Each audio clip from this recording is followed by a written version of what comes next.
Three friends, first break. 4.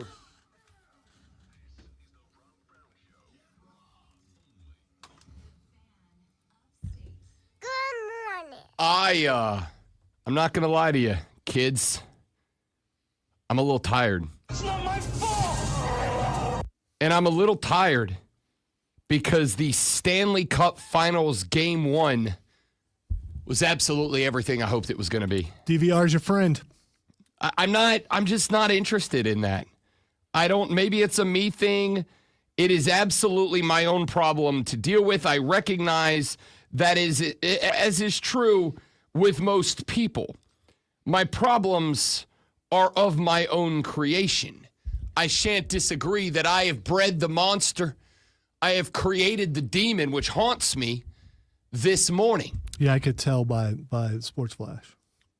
First off, because apparently Portugal beat Portugal yesterday. They beat Germany. It's the first time since the year 2000. And on top of that, Cristiano Ronaldo, arguably the GOAT of international football, 127 goals scored for Portugal, finally got by Deutschland. The first time they've done that since the year 2000, on to the Nations League final, one of the biggest soccer tournaments on planet Earth. You know, I was watching the finals game last night, the hockey game, and I come to a realization that hockey's not good on TV, that hockey is an experience that should be, it's a live thing. And I mean, it's okay on TV, but it's an experience. You go there and experience the crowd and the sounds of the skates and the hitting of the puck and slamming to the glass and all that kind of stuff. But on TV, it's not really that good. And it's not as exciting as it is when you go see it live. I'm going to half agree and half disagree. I'm going to agree entirely. Hockey's 1,000% better in person. It is a dramatically more exciting, enthralling, entertaining, engaging sport when you are in the barn than when you were at the crib. There's no doubt about it. I've been handed a bill of goods here. I was told that Bob was good. Bob is good. Bob's fantastic. Not last night. Bob faced 46 shots last night. Yeah, That's an assault. The three defensive linemen you for could blame the rest of the players, I suppose. 46 shots. If I ask you to do 24 hours of radio, your I forgot to turn my mic on count's going to go from 2 or 3 a week to 12. Well, if I'm doing 24 hours of radio, I just wouldn't turn it off. And if you face 46 shots on goal, you're eventually going to be a tired boy. Again, thought he was good. When I went to bed, Florida was up, I think, 3-2, and thought maybe the thing was over, and it wasn't. So it went to overtime. When I saw it went to overtime this morning, I'm like, oh, great. It was spectacular. I'm glad we have a lot of guests today because Rob did that thing where he stayed up way too late. Yeah, he did. And that's just crazy. Yeah, he did. It's, your body is starting to break down. And it's going to get worse the more you keep doing this. I mean, you got to take care of yourself, dude. Me and a couple of the hockey fellas put together a little Discord watch party last night. All jumped on the Discord and just chatted throughout the game. Took the time, synced them all up, so we're all watching the same thing at the same time. And it was phenomenal. It was Leon Draisaitl who scored a $106 into the game, and it's like, maybe the Oilers came for blood. And then Florida scored. That's the first part where I thought Bob was good. Bob is exceptional. I mean, that was almost a record there with that scoring. You know what this is like? This is like if you tuned into a Chiefs game and Patty M threw a pick on drive one and somebody's like, I thought Mahomes was good at football. You'd be like, he is, loser, shut up. First of all, I don't think I've ever been around anyone who actually talks like that. I know, but I was making fun of what you were saying, so I have to give it a funny accent. All right. That's how that goes. I mean, throw a Southern accent in there. That's always funny. Patrick Mahomes ain't no damn good at football. That's hilarious. Paul! I was. By the way, I'm not slamming the game. The game was exciting. The parts that I watched, because I watched the entire the first period and I missed like a little bit of the second period, so I missed a couple goals. And I watched all the way till the end of the second period, and then it was 10 o'clock, and I went to bed because at 10 o'clock I go to bed. You should do that. Nah, and not when it's Stanley Cup game final, game one. Yeah, a DVR. because you're not in the arena, you're going to get about the same excitement as you get up the next day, throw it on your DVR where you stopped watching, start watching while you're doing your morning prep and stuff, and you would have the same feeling. That may be very true for you. That is not true for me. And in this case, the only person I'm worried about is me. Looking out for number one.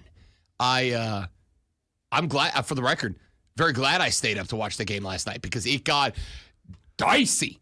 Edmonton had about 3 chances to finish that game. Had about 3 chances to finish that game early in the overtime period. And Sergei Bobrovsky was stellar in the goal, keeping everything out from Edmonton until it just got to the point that he didn't keep everything out, though. And hockey games are usually like 2-1. I mean, this is a lot of scoring, which is great. First off, hockey games are not ordinarily like 2-1. I mean, I could look up the average. I'm sure the AI would agree with me. Most hockey games start with an over-under line of around 5.5 to 6.5, which means that the lowest average would be like 3-2, which is coincidentally less than the 4-3 contest that we had last night. Sergei Bobrovsky faced 46. It was actually, it was 46 shots on goal. He saved all but 4. That is a 91.3% save percentage against an Edmonton team that was not only absolutely assaulting Time to the retire, net, Bob. Time to retire. but also an Edmonton Oilers team that was given 4 power play opportunities in this game, and they allowed just 2 to Florida. It is exactly the same scenario that I said I was looking for out of the Florida-Carolina series in the Eastern Conference Finals. If Edmonton is able to keep Florida to 3 or fewer power plays, they give themselves a very good chance to win the game. And they did. They did. They were able to stay off the penalty kill. And again, a little bit better situation than Carolina because with a rare exception, in fact, I think on either the second or third power play last night that Edmonton gave to Florida, they had to send Connor McDavid out on the power play kill. See, and that's bad for you. That's the other thing. You know, when you get a power play and it's 5-on-4 and then Edmonton just takes the puck away and doesn't let you have it, I mean, you've got the advantage. How are you not getting the puck away from those guys? It's just kind of disappointing watching because when you have the advantage, why are you letting them dictate how you skate and how you play? Because and it's like and watching that, it's like there's no way Florida wins this series. This is true, and you may. I think you know this. I'm going to give you credit for knowing this, great one, because I believe you do. They're also professional hockey players on a team that is Stanley Cup caliber. They're very good at this. What's the average goal scoring when you have a power play? Isn't that an advantage? This is the thing. I thought that 5 versus 4 was an advantage, but it didn't look like that last night. It is. From what I saw, it immediately became a disadvantage for Florida. And if you can't take advantage of that and get more shots on goal when you have an extra guy, you're not going to win the series. You're probably going to get swept. But as Rob Brown also said during his Stanley Cup Finals preview and breakdown earlier in the week, Edmonton's penalty kill unit is really good. It's one of the most efficient in the league, which means that if you are Florida, not only do you have to earn the power plays against Edmonton because they are a very disciplined team. They are they are what Carolina needed to be in the conference finals if they wanted to make it out, and were not. Very disciplined team. They're not going to as frequently react to your bull crap that Florida likes to do when they are playing on the back check, on the rear check. This is a team that is not going to give you a bunch of crap back. And once you do, and you do earn a power play, they are an incredibly efficient penalty kill unit for 2 reasons. Number one, they are just as physical as Florida. They don't play bully ball as much as Florida does, but they are a very physical hockey team, A, and B, their stars, their studs, Draisaitl, McDavid, etc., they play very limited penalty kill moments. Like, they have dudes on the bench that they are there to be on the penalty kill squad. Like, that's what they do. They're a fourth line guy. They're going to go in to give the first and second line to spell for 20, 30 seconds when they need it. Go to the bench, get a breather, knock back a couple of Powerades and relax a little bit. The boys will carry you, and you go get yourself a 2-minute breather. Then the first and second line come back in and start back into their regular rotation. But their guys are there to be penalty kill aces. That's the thing that they do. And when you've got a professional who is so good that you got a group of guys that are so good at what they do, that it is the primary reason that they are on an NHL roster, a limited size NHL roster, and are so good at what they do that they have helped carry you to a Stanley Cup Finals. Just because the fellas on the other side are some of the best hockey players on planet Earth doesn't mean that they are going to just be able to waltz through what Edmonton thrives on doing. And that's what happened last night.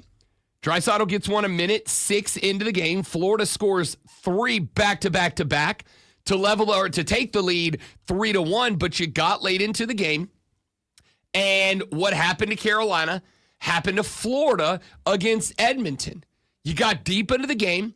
Edmonton absorbed the contact up front. They gave a bunch back. Florida skates so hard because they want to keep you off balance. They want to throw guys at you. They want to attack. They want to create counters. They want to make you play on your back foot. They want to hit you and hit you and hit you so that by the time you get to the third, you're kind of playing tentatively. I don't want to attack into the zone.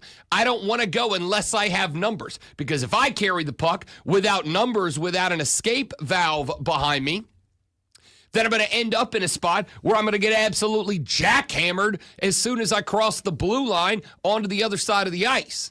And that's what happened to Florida last night. Edmonton gave them a little bit of a dose of their own medicine. They said, look, we're going to hit you.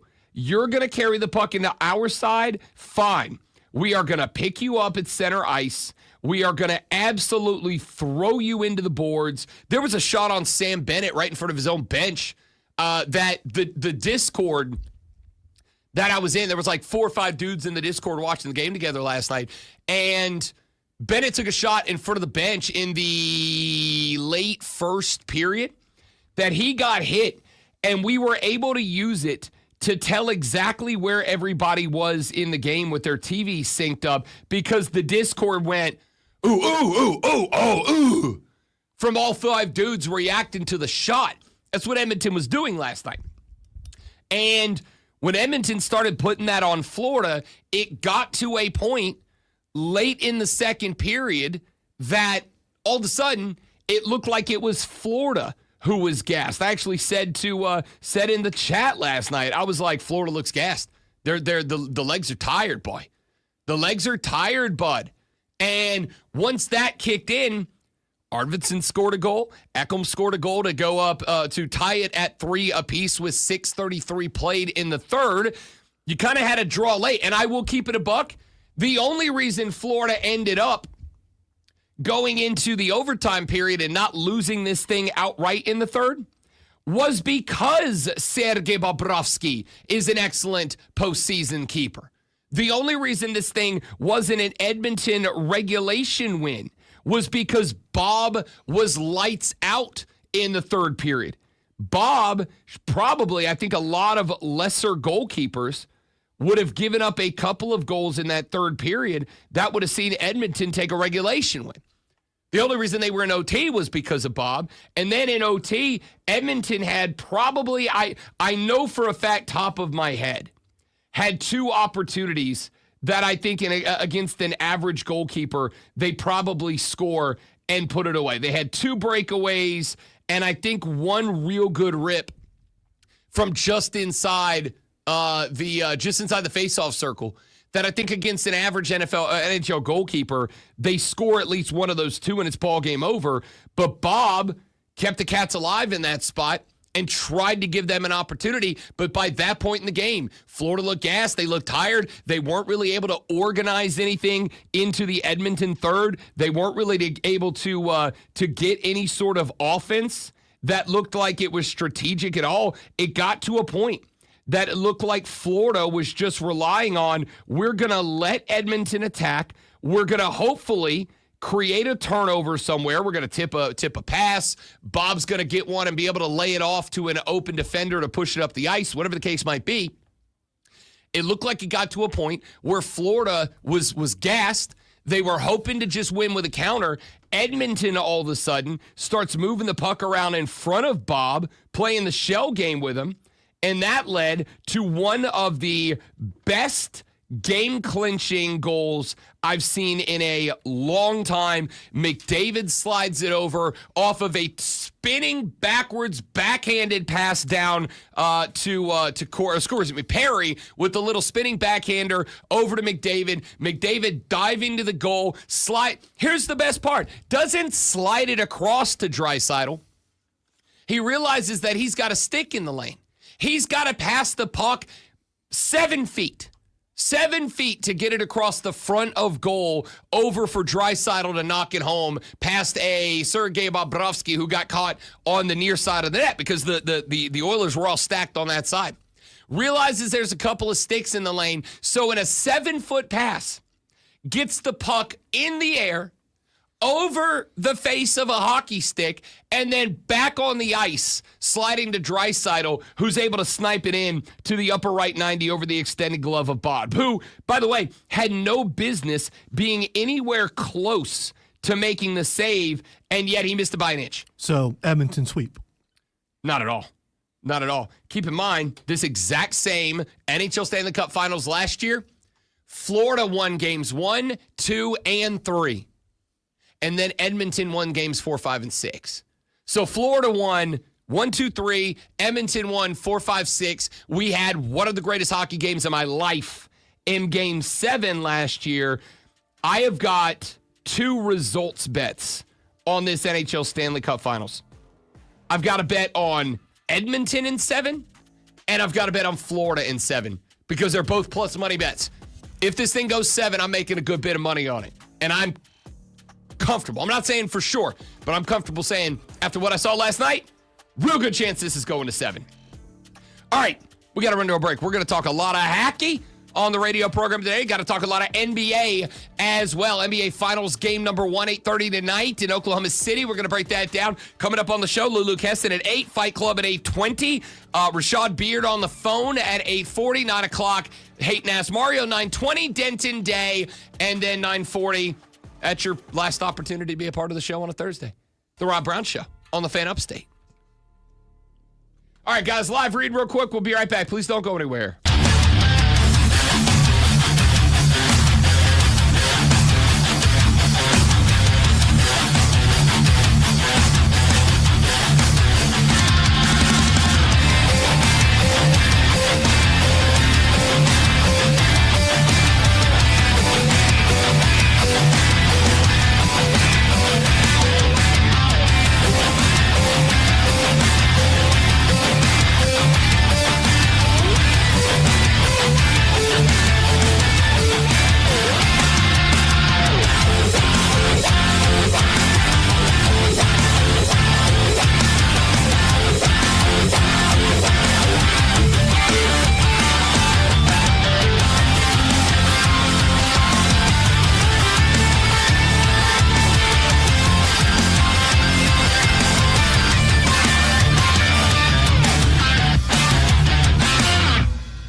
called butt pat and good game to European players in the league the last couple of years. And one of the reasons why is because I believe that European players have, over the past couple of years, been coming into the NBA much more developed than NBA players. That is a theory I have been working on for quite a while. I believe that the European model of basketball is going to produce more and more NBA champions as we move forward.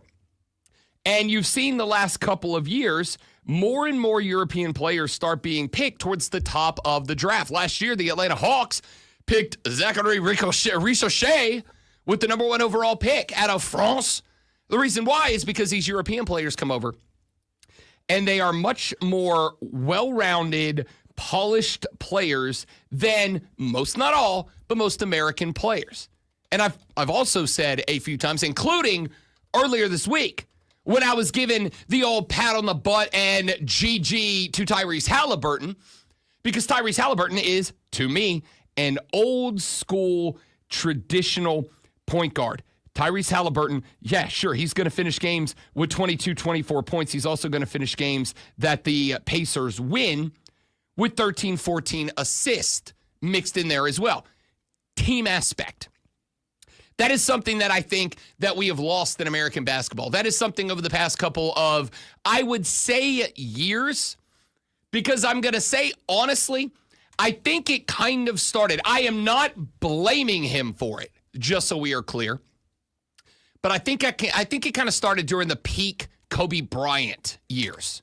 Now, I will also acknowledge this may just be an okay boomer take from Rob Brown, because I am getting advanced in age, and my perspective on things is changing as my body is too. I'm fat, falling apart, my back hurts just all the time. I think that during the prime Kobe Bryant years, there got to be this American mentality of all that matters is isolation basketball and scoring threes. I had a clip I carried around for a very long time from Kobe Bryant after he retired, where Kobe said kids these days are playing accidental basketball. Basically, he said that they are working on their moves, their individual ISOs, their 1v1s, and then it's drive. And if they get to the bucket, score, and if they don't, kick it out. But not kick it out with intention. Just kick it out to a guy that's open, right? Not for the shot, just for the sake of, I've dribbled, I've drived, I've penetrated, and I don't have anything, so I just got to get rid of the basketball. So there's not intention in the movement to set something up. And I thought that take at the time when Kobe said it a number of years ago was good. And I think it has become less of a Kobe opinion and more of a prophecy since then. But isn't that coaching and philosophy per team? If you're playing individual ball, that's one thing. But if you're actually playing team ball, it's not about you setting something up for you. It's about you setting something up for the team. How many teams in the NBA, and when I say team, I mean team that genuinely plays team basketball, how many teams would you say right now that you are comfortable describing as a basketball team that plays team basketball? I would say the Pacers are a team that plays team basketball. I would say the Thunder are a team that plays team basketball. I would say, honestly, I would say my Pelicans are a team that play team basketball, but I also want to say play team basketball with a star on the team. Because there's a lot of bad teams that don't really have that guy that play team basketball because nobody's really good enough to be the guy, right? But I'm talking of the championship caliber teams. I would say the Celtics are. I would say the Pacers are. I would say the Thunder are. I love them. The Denver Nuggets aren't. The Denver Nuggets have to go through Nikola Jokic. That's more about roster construction, though, because Jokic, a 7-foot triple-double machine, will end games with 11, 12, 13, 14 assists. He's playing team basketball. Problem is, he don't really have the rest of the dudes necessary around him. I think that, and I'm hoping that this is a trigger, no matter who wins the NBA Finals, I'm hoping that this is a trigger for two philosophy changes across the NBA. I hope that is a trigger for philosophy number one. Let's develop stars. The Pacers helped develop Tyrese Halliburton. The Thunder helped develop Shai Gilgeous-Alexander. And that's not to say don't find guys on other teams, but maybe don't just rely on circling the top 11, 12 basketball players around the league. Like, find a young guy that you think is the young guy and develop him. Help him grow into a basketball player. Here is why I say that. Adam Silver was on Craig Carton's show on FS1 yesterday. And Adam Silver was asked about the passing of Kobe Bryant and the mentality of basketball since then, and he gave an answer. It's a little bit long, but it's worth a listen. He gave an answer that I think goes in that direction. He was very focused on youth basketball. He was training his daughter. He hoped he was going to be a great player in the WNBA. And, what he kept pointing out, too, is that all that flash is great, but it's about winning games. At the end of the day, it's about team basketball. Look at the success of Oklahoma City. Look at the style of basketball they're playing. Look at the success of the Pacers. I think there are things that Europe is doing better than we are in terms of training. I think, and I feel a bit defensive about the American players because it's not for lack of a work ethic. In fact, I think what's happening in a lot of these programs, you talk about in Little League where you have, pitch counts for young pitchers, et cetera. If you look at what's happening in AU, in many cases, you have young players playing 6, 7, 8 games, multiple teams, 2 or 3 days at these tournaments. And I get it. If you're a young player and, that's the game that, Rick Pitino's coming to or whatever else. And you feel, and the people around you are like, he needs to see you play and your knee's throbbing because you're 15 years old, you're still going to play. And I think it's another area that the NBA, I think, needs to get more involved in. And we've had these discussions with the NCAA just to have more oversight over youth basketball because there's nothing more important to us than making sure that those elite players grow up to be team basketball players and not just have great skills, but understand. Yes, all of that. All of that. He starts with, you look at the success of the Pacers and the Thunder. Two teams that I do not have a problem saying are probably the most complete team basketball teams in the NBA. Then he says that is one area where Europe is ahead of us right now because these guys come over and they're just more developed. They're just more ready to play at the highest level to win games. And he goes on to say a large chunk of that is because with our young players, and this of all the takes is probably the one I agree with the most. These young players, we have put an emphasis on playing, not practicing. I've got a nephew. Now, he was doing it in soccer, but this is a problem in the soccer world for me, too. He was playing in soccer, but he was playing on a travel team. Very good travel team that went around the entire southeastern United States playing in these highly competitive tournaments. This kid was playing soccer, like games, 4 or 5 games a week, and they would practice once. And I'm going, how are you getting better, right? How are you getting, if you are not practicing, if you are practicing once a week, but you are playing 4 or 5 times, how are you getting better? Maybe you can get better about like recognizing, realizing, reading the field, but you, the player, you can't get better because you can't be working on your footwork and your technique and your shot. You can't figure out, okay, am I leaning out over the ball or leaning back to cause it to elevate? You can't figure that out in a game. You can only figure that out in practice. And so for me, I think Adam Silver has got a point here because in Europe, the emphasis right now is not on let's have our high school kids play 19 games in a 2-week period so everybody can see them play. It's let's have them have 19 practices to be the best player they can be and then have a game to show what the result of that practice is. And I think we got to shift back to that. That I've said for a while, and I don't disparage anybody who's playing it, coaching it, whatever. Anybody who coaches the Utes, I respect you. But this is my big problem with like AAU being the main development channel for basketball. Because Yeah, you might get some great coaching out of AAU ball, but when you are asking kids to go play 10 AAU games across 14 days and they get a practice or two, yeah, you're developing their individual in-game game, but you're not making them better fundamental basketball players, and that's where Europe is jumping ahead of us right now. That's a good take from Adam Silver, a man who does not have a ton of good takes when he's talking basketball. All right, let's take a break. When we come back here in just a minute for right now, you know what? We got a lot of stuff because we are burning through 2 hours before we get a parade of guests coming through. Rob Lonzo and you, The Rob Brown Show, the Fan Upstate. I brain farted and forgot what I was going to tease right there. I think so.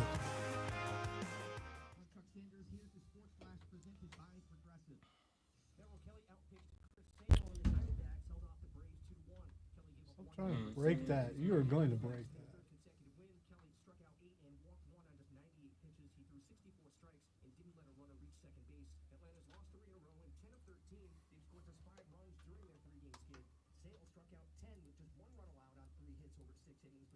What I think we should do is bleach his sideburns so that he has to walk around in real life. I can hear you.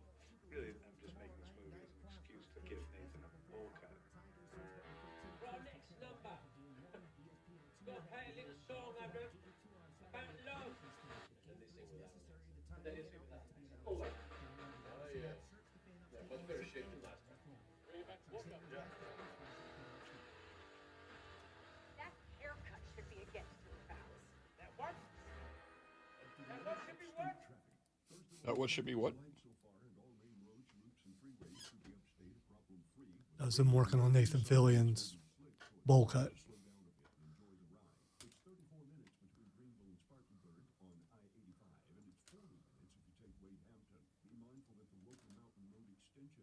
Be mindful, Rob. Of? Anything in particular? He just said be mindful while driving. If you're trying to get through your daily activities and you're noticing you can't because you're focusing more on your pain than being able to enjoy the moment, those are the patients that we're... Do you not know the commercials that are playing on your own show? What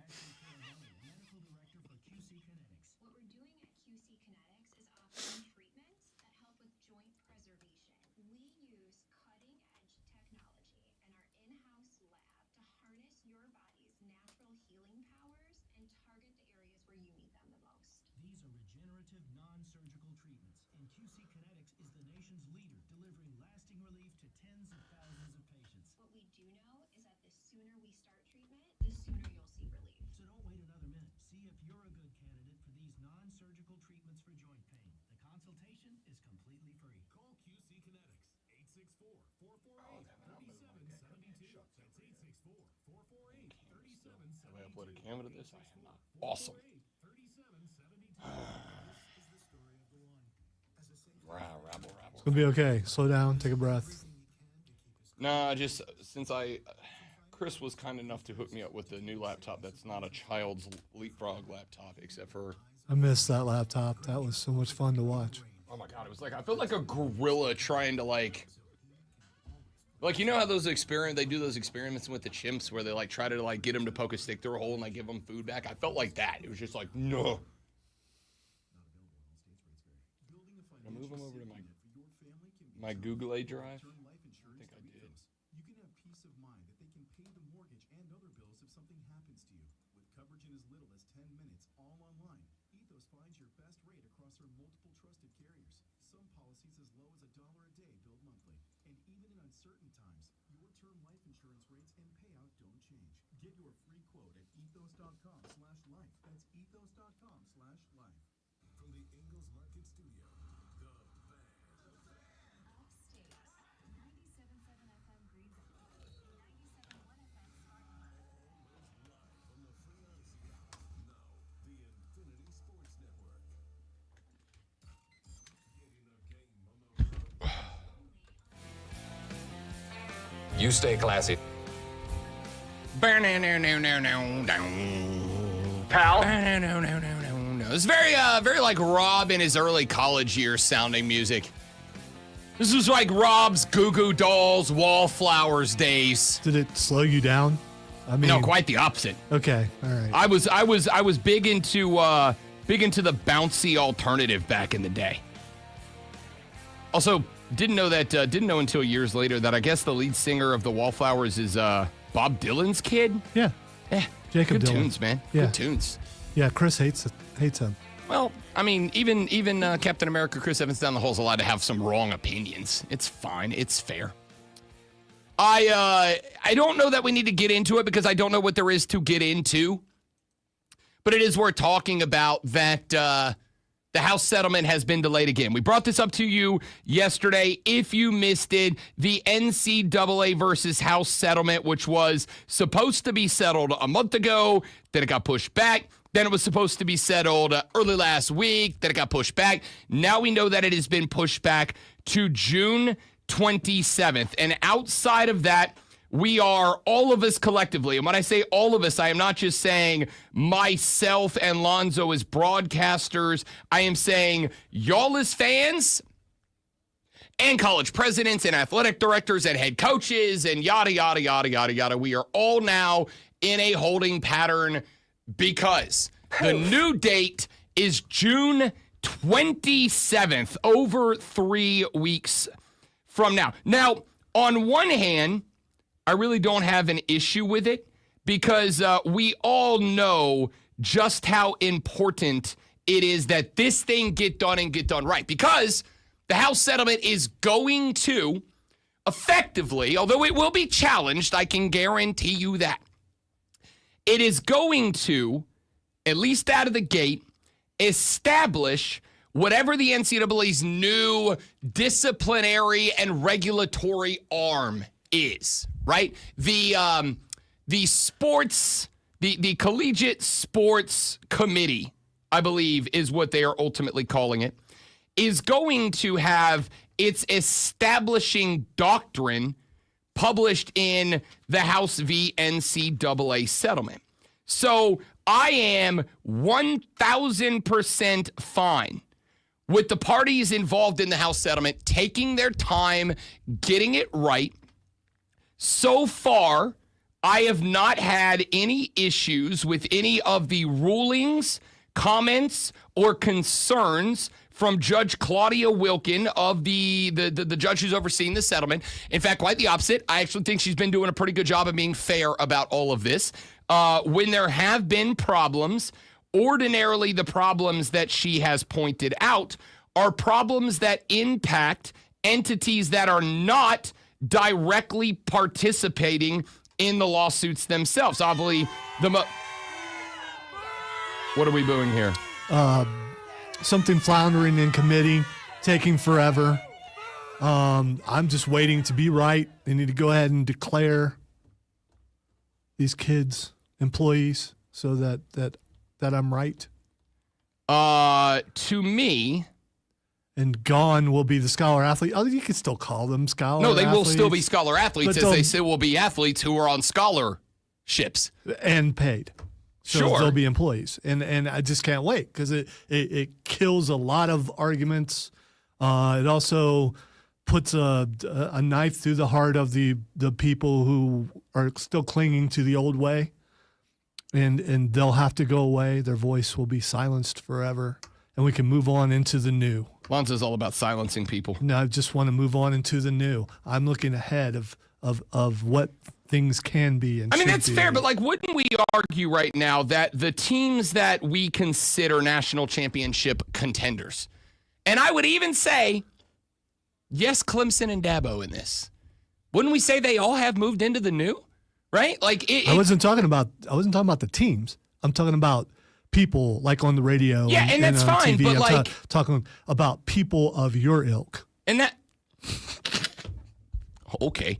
That's all well and good, but at the same time, I would say that it doesn't I'm a part of that ilk. I just wanted a reaction, It doesn't really matter how people of my ilk feel at the end of the day. Like, we can come on the show and we can drum up our disapproval and By tell the way, you why. I was really talking about that show in the afternoon. No, I know. Yeah. People of my ilk can come on the radio and complain about anything and everything they want, but at the end of the day, it is irrelevant because Ryan Day's embraced it, Kirby Smart's embraced it, Dabo Sweeney's embraced it, Shane Bienermer has embraced it. All of these people that matter have embraced it so far. Let's go ahead and let's get this thing done. Let's make them employees. Let's move on. Let's stop dragging it out like most things are and I get it's a very important decision and every facet of it needs to be worked over multiple times. But does this keep going and keep going and keep going? Or are they finally going to come up with one way or the other? Is it going to be ruled on? I would say two things here. The first thing I would say is 98% of the settlement's done, right? The judge has made that clear. Like, I'm good with everything you've written up. Everything we're doing is about roster restrictions now. Everything we're doing is about updated roster restrictions. How do we ensure that whatever the results of this settlement are, and again, they're pretty much known at this point, how do we ensure that kids that are already on programs, that are already on rosters, that are already on scholarship are being treated fairly? And that's what they're working out. But even if it is more than that, even if there's more behind that they've got to deal with and got to handle, this is one of those spots where I think it is more important to get it right than get it quick. I think it is more important to make sure that you do it correctly, not do it quickly. There are absolutely times and places in your life where doing it quickly is how you want to do it. Will this be done? I know this is speculation. Will this be done before the beginning of the football season? I do think that is true. I do think that, and I'll tell you why. Because it's fastly approaching. I mean, it's right over the horizon. You can almost see it. We are inside of 90 days left until toe meets leather. You are not incorrect, but I would also say, ask anybody who does a show where they can only talk about college football. We're in the dog days. We're a long way away from football if all you can talk about is college football, right? Unless you talk about them Tigers. You can talk about them Tigers every day and just talk about what is, and then what's that tight end doing and all that kind of stuff. Paul. The 100 days is a long time. You know how I know that? As I've said a couple of times over the past week or two. Go back to 2020. There's a pandemic happening across America. We got to socially distance, except when we play football because, it's football. And the Southeastern Conference, the Atlantic Coast Conference, the Big 12, it's not really the Athletic Coast Conference, the Atlantic Coast Conference, the Big 12, the Big 10, they all had about 6 weeks of notice to put together a schedule when they all decided, we're not going to play outside of our conference. We're going to play in our conference so that we have direct control over every aspect of the game to make it as safe as we can make it, but still play.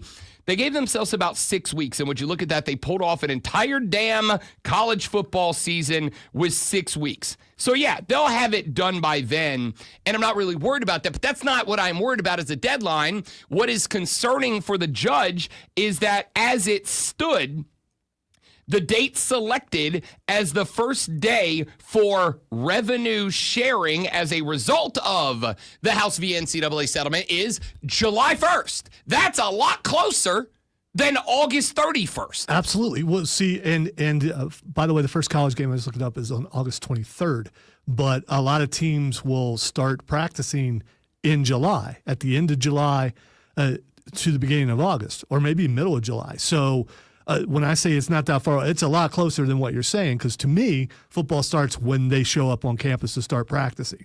And are they going to show up to start practicing as an employee or as it is now? Well, to me, the response to that is part of the reason I think the deadline is July 1st and they didn't just go, well, let's just make sure we have it done by football, is because they got to have that worked out to finish the roster, right? Like, we had coaches coming out in the media 3 weeks ago going, I had to cut some dudes. I had to bring guys into my office that have been here for a year or two. They're not on scholarship, but they're all bought into the program. They've done the practices. They've done the work. They've done the BS work. These are players that, bust their ass every day in practice, work hard, sweat, bleed out there with their teammates, and they don't even get to get on the bus to go to games because, we just got too many guys. We can't bring them all. These guys that do it for the love of the game, just in case maybe one day they get a chance, right?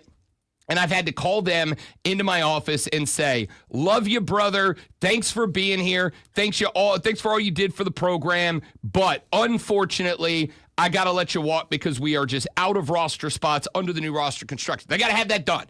They got to have that done sooner rather than later so that coaches know, do we got to cut guys? Those guys know, do we get a special portal Like, are we going to get our own portal window to move to the next team, whatever the case might be? So the answer is yes, it will be done. And I do believe it'll be done by July 1st. I think they bought themselves enough time that it should get done.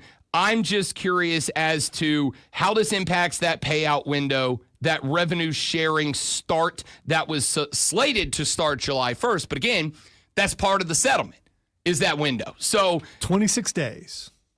This could be done in 26 days. I got to assume that it will. I got to assume that by July 1st, if not before, we will have that. Because and now you've got added pressure. Because last week at the spring meetings for the Southeastern Conference and the Big Ten specifically, though this obviously matters infinitely to the Big 12, the ACC, and everybody else as well.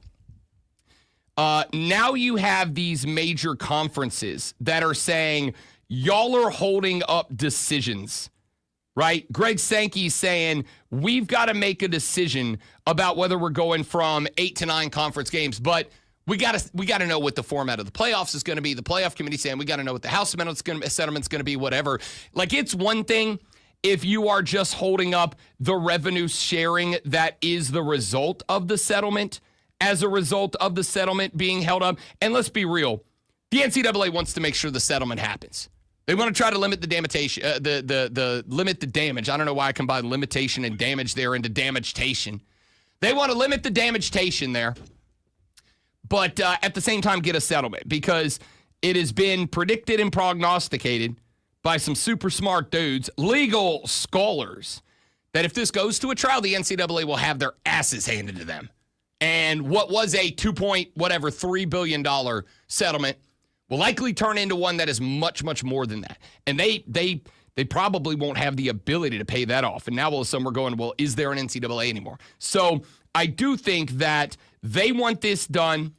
I think the plaintiffs on the House side of House v. NCAA want it done, so they can get that cash money, baby. And, of course, the 80s presidents, college coaches, whatever, they all want it done so they figure they know what the hell everything looks like moving forward. So I do think it is going to get done by then. But there is a number of reasons that that got pushed back to July 1st. However, first off, I think we'll have a settlement before July 1st. If it is true that the one thing that was holding it back was the roster limitation argument, then I do think we will have a settlement probably sooner than that, because I got to think that can't be, of all the things they've had to come up with solutions for, that can't be the most difficult, right? It just can't be. Hey, we're going to go with the regular roster this year. Next year, 5 less. Year after that, 5 yes. Year after that, 5 less, until we get down to whatever our new number is. Coaches are going to complain about walk-ons, but it is what it is. It changes everything in college football for sure, and in sports, right? So, I mean, it's a major thing. However long college sports has been around, it's about to change. Yeah, for sure. But I also think that, again, it feels like over the past 4 years, every offseason, there's this tumultuous change that's going to shake up the landscape of college football. And yet, would you look at that, we are 89 days away from toe, meat, and leather for another college football season. Yeah, but each time it has shaken it up, it's just they've adapted and moved on and looked forward and went on with the product, because the product's not going to end. This is how we have to adjust, and they do. When something is worth billions of dollars, people figure out how to make it work. Yep. Yeah, that's not going to fall apart on us. But we'll see where it goes. We'll see how that plays out. All right, coming up in the next hour of the show, a water cooler Chi-Chi top 3 sports stories you need to know before you get to the office. And then we have basically 20 more minutes of show after that to get through everything else we got to get through, because Lulu Kesin at 8 o'clock to talk Gamecocks. Fight Club at a special time at 8:20. Rashad Beard at 8:40. Hate Dance Mario at 9. Denton Day at 9:20. And then the final 20 minutes of the show belong to you. But that whole block's filled up, so let's get to it after Lonzo Sports Flash. And you should listen to all that, because that's going to be really good. It absolutely will. Game 1 of the Stanley Cup Finals went to Edmonton with a 4-3 overtime victory. Leon Draisaitl scored twice, while Victor Abedson and Matthias Ekholm each added another. That's the added goal piece. Draisaitl opened the scoring just over a minute in, but Florida scored 3 straight after to take a 3-1 lead before Edmonton tied the game in the third to force overtime. The Atlanta Braves dropped the second in a row and their 10th in their last 13 games with a 2-1 loss to Arizona last night. Chris Sale worked 6 innings, striking out 10 and giving up just 3 hits and 1 run. Atlanta had just 3 hits in the game and went 0 for 6 with runners in scoring position. MLB Commissioner Rob Manfred said yesterday he plans on proposing automated balls and strikes for regular season games in 2026. The league office reportedly has enough votes on the rules committee, which includes player representatives, to pass the proposal.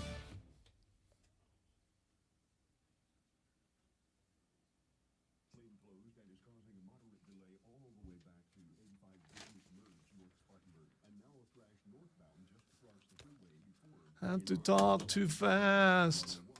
I don't want to talk so fast.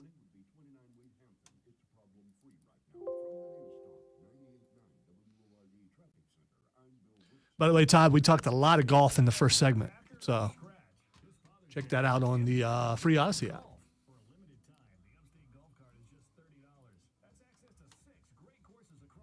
I hope I said hockey. If I didn't say hockey, it's because I'm sleeping. We talked a lot of hockey in the first segment. Now, I can't rewind and find out what I said. Well, actually, I could because I'm talking on the stream. I can find out if I said it right or not. I don't know. Where am I? What's going on? You can't figure out, okay, I love American-made windows of the upstate let Don and Pam show you how to save money on one of the best investments you'll ever make for your home. High utility bills, rotting window sills, moisture between panes. That's all signs that you need new windows, so make sure to get yours from American-made windows of What's up, Brian? You know what really stinks is when you go to get in your car and you see something flew in it. I know it wasn't, as big as like a bat or a bird or a chupacabra, but I knew something flew into my car. And then you start driving along, and my smart car is held together by LED lights. And then suddenly, in the lights, down by my feet, I see a moth. And I'm wearing shorts. And the moth just tickled my legs almost the entire way. So I'm trying to, going the speed limit or under, of course, trying to get the moth from underneath me. That was not pleasant. I know some people would just pull over. I opened the window hoping it would go out, but it would not go out. And then it disappeared for a while, and then it ended up going in the windshield right in front of me and just fluttering the entire drive here. And it's probably still in my car. And I've got to remember, even if it's pouring rain when I leave, to get the stupid moth out. As I was saying on the street, it was flying under my legs the entire time I'm driving. It just tickling. It's a pretty white moth, too. At least I think so. I had red LEDs going, so it could be green. I don't know.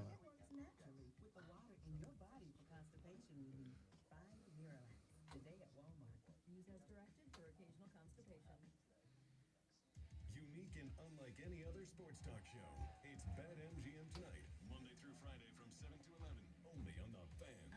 BetMGM Tonight is the red zone for casual and hardcore sports fans.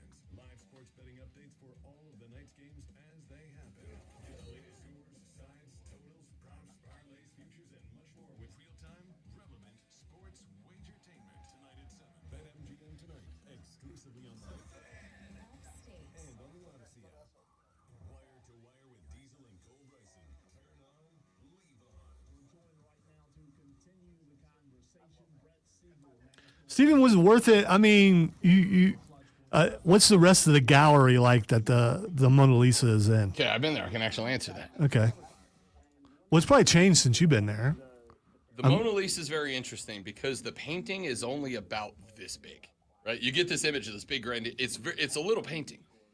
However, in that room, it has its own wall. It's behind a glass case, and people are crowded 50 deep to be able to see this thing. To its left is a painting that is the size of the wall of a large living room. Okay. All right, and it's of it's like in the style of Greek if it's still there, it's like in the style of Greek mythology, but with like French culture throughout up until the Renaissance.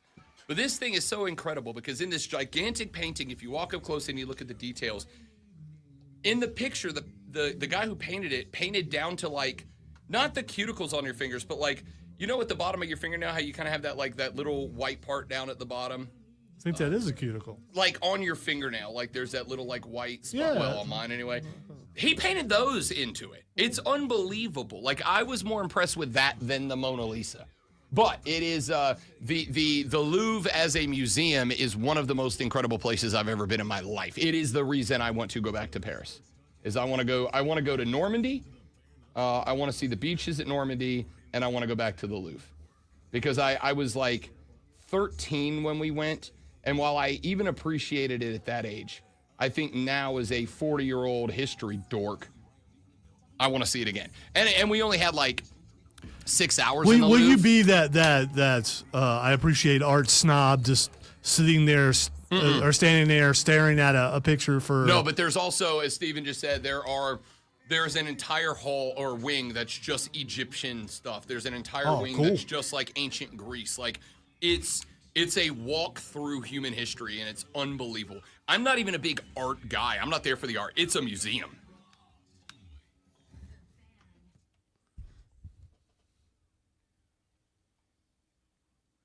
Hey, Big Daddy, how you doing?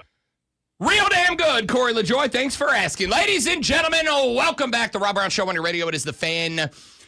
Upstate, great to have you be a part of the radio program. 844-326-3663. That is the Hub City Spartanburger text line, 844-326-3663. Shoot a text to that number. We will read it on the show. As the texter who said, you just created the coolest word ever with damagetation. Yeah, I got to tell you, I think that may enter the Rob Brown Show lexicon moving forward. There's some damagetation done here. I was going to say, he almost went to, it's better with a southern accent. There's some damagetation going on around here. See, it's just better. Don't underemphasize imitate the damagetation of this situation. By the way, don't think I'm cracking on the accent. My family's from Kentucky. It's beautiful if done right, especially if females just anyway. Anything the wife says after we go up to Anderson for a couple of days works for me. We've got your water cooler cheat sheet coming up here in just a minute. As we mentioned, in case you don't have the schedule down for the day, worry not, I'll fill you in. 8 o'clock, Lulu Kesin of the Greenville News is going to join us. We'll check in on all things South Carolina Gamecock athletics. Then, in the very next segment at 8:20, Lonzo's Fight Club is going to break down everything boxing, MMA, and pro wrestling. I had to look because of like, wait, is that next? Oh, no, it's 7 o'clock. Yeah, we still got time. Still got time. We haven't even hit the walk-up music yet. 825 Club 840, Rashad Beard. Going to join us on the phone. He texted me yesterday. He said his neighbor is aerating his yard, and the yard people cut his internet fiber line, so he's got no internet. So he's going to join us on the phone at 8:40. 9 o'clock, hating-ass Mario from the BetMGM Network is going to swing by and break down the NBA Finals with us. Then the segment after him, a little surprise, is our buddy Denton Day, host of SiriusXM's College Football Overtime and full-time employee now with the BetMGM Network. He's going to roll up because I wanted to get his thoughts on all the conversations going on in the landscape of college football, like the one that we had in the last segment about the delayed House settlement. We'll get his thoughts on that. We will have his reaction to all of the news that broke out of SEC and Big Ten media days, spring meetings last week, as well as what he thinks all that means for the 2025 season and beyond. So Denton Day at 9:20. If you don't get in this hour of the show, your next opportunity to get in is the final segment of the show. So if you want in, if you got a take, if you got something to say, now's the time to say it. 844-326-3663. 3663 is the number to be a part of the radio program. It is 7:03 in the morning. You have slightly more than 56 minutes remaining until you have got to get your Rudy Patootie into the office. Sit down, respond to those passive-aggressive emails, maybe ignore the boss for a couple of minutes while you try to warm up and get your life together, and then you're going to have your best part of the day. That part of the day where you stand up for the first time, you make your way down the hallway to the break room, you go hang around the water cooler, and you talk sports with the coworkers that you actually enjoy. And this is what you're going to be talking about. Are you ready for the playbook of the peculiar, the almanac of the absurd, and the encyclopedia of the extraordinary? Well, you better be, because we're diving headfirst into the 3 top stories that will have your coworkers saying, I am a peacock! You gotta let me fly! their first bathroom break. No. Here we go! Welcome to the water cooler cheat sheet on the Fan Upstate. What do you mean you haven't done a desk pop? You gotta, everybody does a desk pop. What do you even do here, Bob? Hey, don't go chasing waterfalls, all right? Just stick to the rivers and the lakes that you're used to. Why do you keep doing that? Doing what? God, Michael Keaton's just a beaut, man. Just a beaut, bud. He's dying. He's actually dying. I'm also going to let you know over the next 2 weeks, I'm going to, and it will stop when the Stanley Cup playoffs come to their conclusion. But last night was watching the game 1, which is item 1 on your water cooler cheat sheet. Stanley Cup, item number 1. 4-3, the Edmonton Oilers knock off the Florida Panthers in game numero uno of the Stanley Cup. They are a minor favorite in the Cup going into last night. The odds flipped. They opened with Edmonton even money, Florida minus 110. By the time that the puck hit the ice last night, we ended up with those odds flipping on their head a little bit. Edmonton entered the game last night as a minus 130 series favorite. Florida is a plus 115 series dog, meaning that the public jumped all over the Edmonton Oilers in the last 2 days before we got to the NHL Stanley Cup Finals. And they give those bettors a little bit of optimism with a game 1 win 4-3 in overtime. Leon Draisaitl opened up the scoring just a minute 6 into the game with a shot past Sergei Bobrovsky, assisted by Kasperi Kapanen and Jake Wallman, made it 1-0 Edmonton. 9 and some change later, Sam Bennett off the apple from Verhaeghe and Tkachuk tied it up at 1-1, and then it was all Panthers for a few minutes. Less than 2 minutes later, Brad Marchand gets a goal. The dimes from Nate Schmidt and Evan Rodriguez made it 2-1 Florida. They took the lead into the second period. They increased the lead just 2 minutes into the second period when Sam Bennett took the dimes from Schmidt and Verhaeghe to make it 3-1 Panthers. But then the Oilers, who looked out of sorts early in the second period, stormed back. Less than a minute and 15 seconds later, Victor Arvidsson found one and brought the Oilers within 3-2. That score would carry all the way into the third. It was back and forth early in the third until Matthias Ekholm found a goal to level the Oilers with the Cats 3-3. Nobody else would score in regulation. To overtime we go. The Oilers had a multitude of chances out of the gate in the OT period, but Sergei Bobrovsky built the wall in front of that net for 19 minutes and 29 seconds. And it was not until then that it was very clear the Panthers had the needle pinned to the E side of the gasolinometer. Leon Draisaitl took the dime from McDavid. Perry diving to the left-hand side, hit a little spinning backhand over to Connor McDavid. McDavid diving to the pipe, skipped it over to Draisaitl, and it wasn't just a cross-goal pass. It was one of the most beautiful pieces of art I have seen in a long time. Had a stick on the ice in front of them, and somehow McDavid found a way to lift the puck off the ice and drop it back to the ice about a foot and a half later. Found its way to the stick of Draisaitl off the right-hand side. He went upper right 90 over the extended glove of Sergei Bobrovsky. Oilers win 4-3. And I'm also going to tell you, bud, that I had one of my Canadian buddies in our Discord last night. And there's a good chance that moving forward when we talk hockey, there's going to be some accent thrown in there, because listening to a Canadian talk hockey when a Canadian team is in the lead for the Stanley Cup is just, it's beauty. It's a beaut, bud. Just absolute comedy. It's the best. All right, other half of item number one, not as much because the game hasn't happened yet, but the game is happening tonight, 8:30 p.m. in Oklahoma City. The Thunder are the host for Game 1 of the NBA Finals. The Eastern Conference champion Indiana Pacers on the road. They are a significant dog in the series at plus 550. They are also a significant dog tonight. Indiana plus 320 on the money line. The Thunder 9.5-point favorites in game number 1. Can they cover that? Or do the Pacers have a little something to set the tone out of the gate at 9 a.m.? We'll be joined by BetMGM Network's numero uno basketball dude, Hayden Ass Mario, going to swing by, and we will talk about that. Let's get to item number 2. I've been up and down on a lot of different things that I want to talk about here, but I think this particular item is deserving of its own spot. Commissioner Rob Manfred, he is the commissioner of Major League Baseball. Rob Manfred was making the rounds yesterday, doing some media availability periods.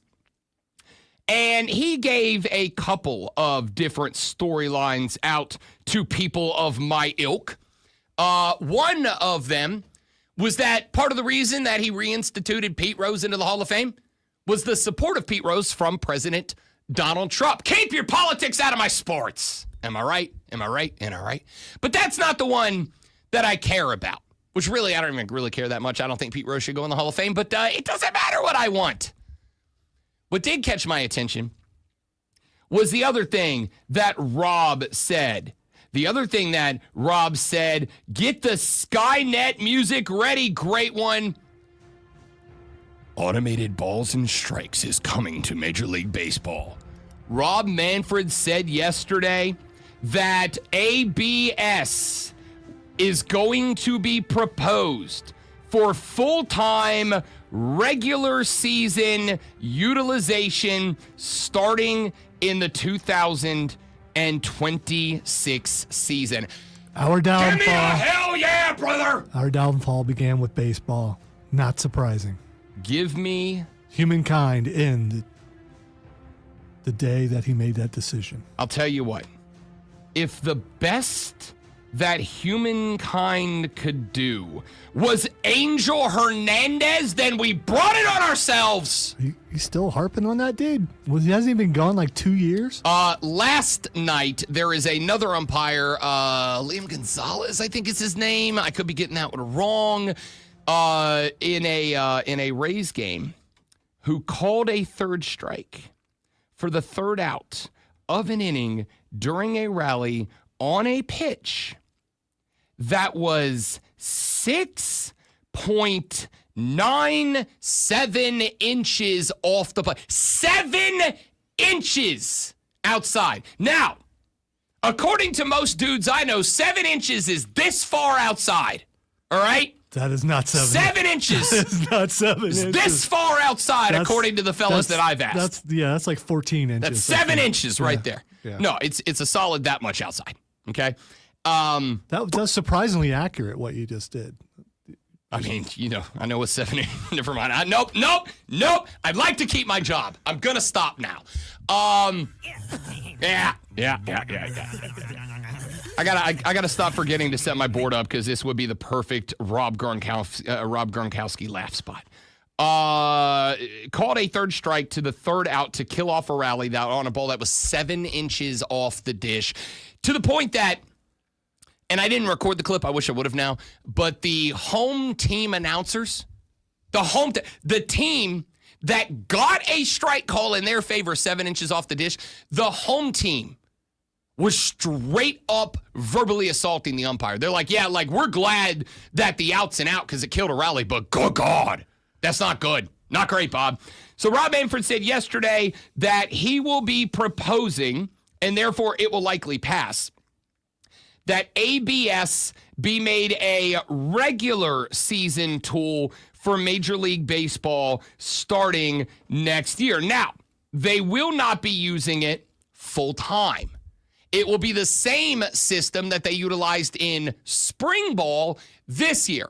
Every team will start every game with 2 challenges. If you successfully challenge a call still made by the umpires with their dumb little strikeout dances, if you successfully challenge and get a call overturned, you retain that challenge, meaning that if a team was to be perfect on their video replay challenges, a team would theoretically have an infinite number of challenges in a game. Obviously, if you challenge a call and that call is not overturned, then you lose the challenge and you'll only get 2 a game. I have but one humble request for Rob Manfred, and it is thusly. Please have an independent, non-umpires union affiliated individual in charge of the replays, because the NFL did this one time with pass interference replays where they tried to pass interference replay, but they allowed the NFL Player or Umpires Association to be in charge of the replay. And much like when politicians say, we're going to investigate ourselves, they come back a shockingly number of high times saying, we investigated ourselves and we found we did nothing wrong. So when you let umpires be in charge of replaying and reviewing other umpires, they come back a shockingly high number of times saying, yeah, no, he was super duper smart and right and a very good boy. So maybe leave us alone now. That being said, the difference between that and the umpires being monitored by ABS is going to be that we have really good cameras, really good TVs, and the equipment itself, the actual system, which will do the laser super duper sciencey readings to say ball or strike, we can see that. They're going to put it up on the big ass video board. So it's not like they can, like, with a pass interference, they can say, well, you know, subjectively, and there's no argument because the pass interference rule is kind of subjective. A ball and a strike is not subjective. Did it go between the man boobs and the belt, and did it go over the plate? And if the answer is yes to both of those things, it's a strike. And if the answer is no to either one of those things, it's not. It ain't that tough. So I'm glad to see that this happened. Very quickly, item number 3. This is an announcement as well, and I do not know that this is one that many or any of you will care about, but I do, and I am quite excited about it. Adam Silver, again, on the Craig Carton show on FS1 yesterday. We played a clip from him earlier in the show where he said that he believes that European players are more developed than American players by the time they make it to the league. And he is, of course, entirely correct about that. Adam Silver also made a bit of an announcement on the Craig Carton show. He said that next year's NBA All-Star game, great one, and boy, howdy, am I glad he said it based on what we said he said in the last hour of the show, will be Team USA versus Team the World. It is us and our game versus everybody else. And, of course, that puts Nikola Jokic on the other team. It puts Luka Doncic on the other team. It puts Giannis Antetokounmpo on the other team. It's going to be maybe Braun and Steph and the boys taking on Team the rest of the world. And I got to tell you, Team USA is going to be an underdog in this game. I was going to say this might be a mistake because it may be a one-off. I'd be definitely going to tune in, definitely want to see it. But if the rest of the world does what I think they probably might do, it'd be ugly. I would say right now, and there's no obviously lines on this game. We would not and cannot get any until next year when we see what the rosters are. Yada, yada, yada. Team World probably a 4.5, 5.5 point favorite in that game. Here's my question. What if it's really entertaining? Like, what if it's good basketball, right? Because what we found out with the Four Nations playoffs in hockey, with the Olympics last year, sending the best of the USA over there to represent us, carry the stars and stripes for a gold medal. And I don't know if this is going to be something that translates to an all-star game, but it seems like when you ask the boys in the association to put USA on the chest, when you ask them to put the stars and stripes up on the top collar portion of the jersey and go out there and represent the red, white, and blue, yeah, they'll actually bring it a little bit. And I hope that philosophy maintains true. But if we get a really competitive, like the boys are playing, if this is a genuinely good basketball game, but Team Europe wins this thing by 15, does Adam Silver say, you know what? That was compelling. That was entertaining. We're going to run it back. Or does he say, yeah, I'd prefer not to have our league, have our best players get their asses kicked when we know the eyes of the world are tuned into this game, because they will be. And that's the thing. In the Olympics, the European players are spread out over teams. Yep. In this case, they're all on one team. This is definitely a must-watch. Yep. But I think there are some players, if they were to get their butts beat by the rest of the world, will suddenly have a little injury and can't be in the All-Star game. There are some egos I think will not rise to it, and then there are others that will be like, "Hey, we can't let this happen again." Here's what I'm not going to do, and I'm not saying you are, but I'll tell you what I'm not going to do. What I'm not going to do is I am not going to start giving myself reasons now to dislike the 2026 All-Star Game, and I'll tell you why. Because I hope it rocks.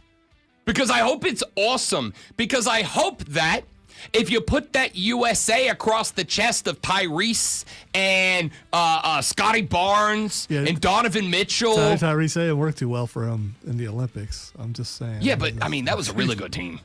Yeah, okay. You put the USA across the chest of LeBron and Durant and Devin Booker, Steph Curry.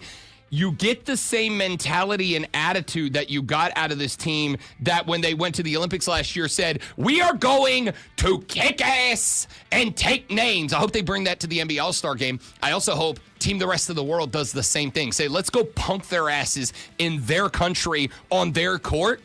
I hope we get a fantastic basketball game so that this becomes the format, because if they can replicate a tenth of the intensity of the Four Nations final, oh, man, that could be fun.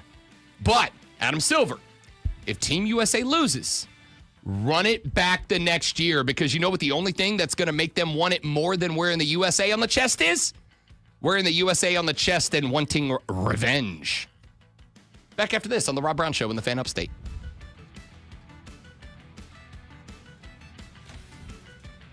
Maybe call Mike. Jordan could give you 35.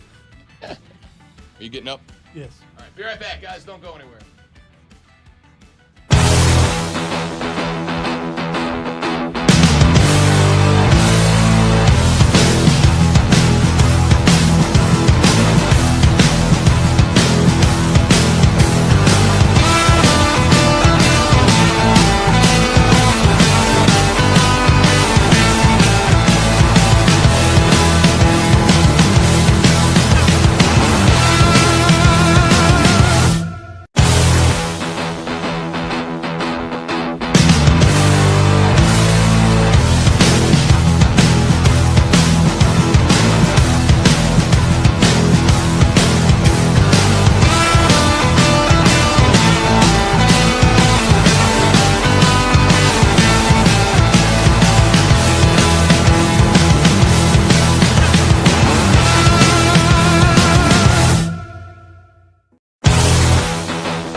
844-326-3663. We have been talking about the House v. NCAA settlement and what has been going on with that. But there is another story that we need to get to, according to the New York Times. The Florida State and Clemson cases against the ACC are going to be dropped. The New York Times reporting that earlier in the week. Still waiting on more of the details as far as what happened here. Has also been reported by yahoosports.com and Field Level Media. Yahoo Sports says after nearly 2 years of infighting, litigation involving Florida State Clemson. Can I tell you, like, brief aside, I'm going to be so happy when we're talking football and not football lawsuits again. You know what I mean? Like, this is important stuff. This is all stuff that impacts the future of college football, the future of the program that so many of you love and adore, your Clemson Tigers. And they're all important, and we have to talk about them. At the same time, I'm really going to be happy when we are talking football again. Okay, anyway. After nearly 2 years of infighting, litigation involving Florida State, Clemson, and the ACC is finally over. The three sides filed to dismiss cases against one another on Tuesday, ending more than 17 months of legal battles in 3 different states. The 2 schools in the conference approved the settlement's terms in March, which clarified if and when Florida State and Clemson or any other ACC member could leave the conference. Amongst the terms of the settlement, schools would keep their own TV rights as opposed to the league. On top of that, per a presentation to Clemson trustees in March, exit fees would drop annually from $165 million in fiscal year 2026 to around $75 million in 2030-31. FSU first sued Clemson in December of 2023 in Florida. Shortly after, joined by Clemson, who filed their suit, of course, here in the lovely state of South Carolina. The ACC then returned fire with a countersuit that they filed in North Carolina, where they are headquartered. The lawsuits from Florida State and Clemson boiled down, effectively said, your exit fee is unacceptable. And even if we did sign it, they made the argument that the exit fee and grant of rights contracts were not negotiated in either one of them in good faith. And therefore, it was acceptable for them to be exited from by the 2 schools. The March settlement agreed to create a new avenue for the ACC to share revenue with its members, as about 60% of conference payouts would be distributed based on TV viewership of football and men's basketball. Remember, the argument for these 2 schools started not because FSU and Clemson were initially looking to get out. They were initially looking for a new revenue distribution model that would pay the schools that brought more revenue to the conference by providing more TV viewership, which of course meant that there would be more eyes on the product, more of the revenue. And initially, Florida State and Clemson said, look, people respectfully aren't tuning in to watch Wake Forest. They're tuning in to watch the flagship institutions. They're tuning in to watch FSU, Clemson, Miami, maybe North Carolina, maybe Duke. But they're tuning in to watch us, not the rest of them, right? So we deserve more money. We are getting you more money in the pot. So why is it that NC State is getting the same amount of money as we are? That was the initial filing of these lawsuits. And after that, that is when the conversation about the exit fees started to fire up, because that was around the time that the SEC started talking about further expansion down the line. Of course, Florida State and Clemson wanted to make sure they raised their hand and say, us please, we're interested. But it was not the redonkulous expensive exit fee that was really stuck in the craw of Florida State and Clemson. It was the fact that even if you paid the exit fee to get out of the conference, or wink, wink, nudge, nudge, had somebody else pay the exit fee on your behalf. The grant of rights agreement signed by those schools said, if you leave the conference still has your TV distribution income in their pocket, meaning that at the time, even if the SEC or the Big Ten said, we want FSU, we want Clemson so bad that we will pay the $160 whatever million exit fee, they could have those schools. But the ACC would still retain the right to put those schools on TV, meaning that the SEC and the Big Ten would be paying $160+ million to get a school that they can't put on TV, which makes them, to those conferences, worthless. It makes them worthless, at least for another dozen years at the time that this whole thing started, ultimately. So, when the new deal was reached a number of months ago, that said, hey, look, we're going to do two things. Number one, we're going to decrease the exit fee slightly year after year so that eventually the exit fee in 2031, because remember, the GOR does not extinguish until 2036. The exit fee, when we get to 2031, will hit a floor of $75 million. That's about $90 million or $70 million. That's about $90 million less than it is today. And what does that do for the ACC? Why would they agree to that? Well, number one, because I'm sure that the litigation, the attorney's fees they were having to pay to continue to battle FSU and Clemson in court, not cheap. Number two, if you've been watching and following the NCAA cases, you are aware that the NCAA is getting it handed to them every single time. Like even their settlement, the House v. NCAA settlement, is still going to cost them well north of $2 billion. So the ACC probably didn't want to take the risk. Number three, even though you're going to lose them when you get to 2031, you at least keep Florida State and UNC, Miami, Duke, and Florida State and Clemson in the fold for another 5 or 6 years. 5 or 6 years buys you time to figure out what the hell you're going to do to stay alive. In the era of the SEC and the Big Ten, that gives you time to figure out what the hell you're going to do to stay alive, which at this point, fighting for survival is what the ACC and the Big 12 are effectively doing.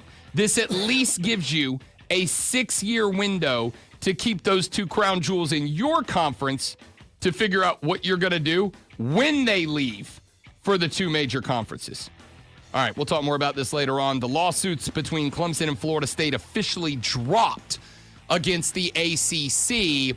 We will talk more about that as we find out more details moving forward. When we come back in a minute, it is your show for the next 20 minutes because Lulu Kesin at 8, Fight Club at 8:20, Rashad Beard at 8:40, Hayton Ask Mario at 9, Denton Day at 9:20. You got 2 hours until you're on deck again. So right now, anything you want, text it, call in, 844-326-3663. We will answer and respond to anything in the next segment of the Rob Brown Show in the Fan Upstate.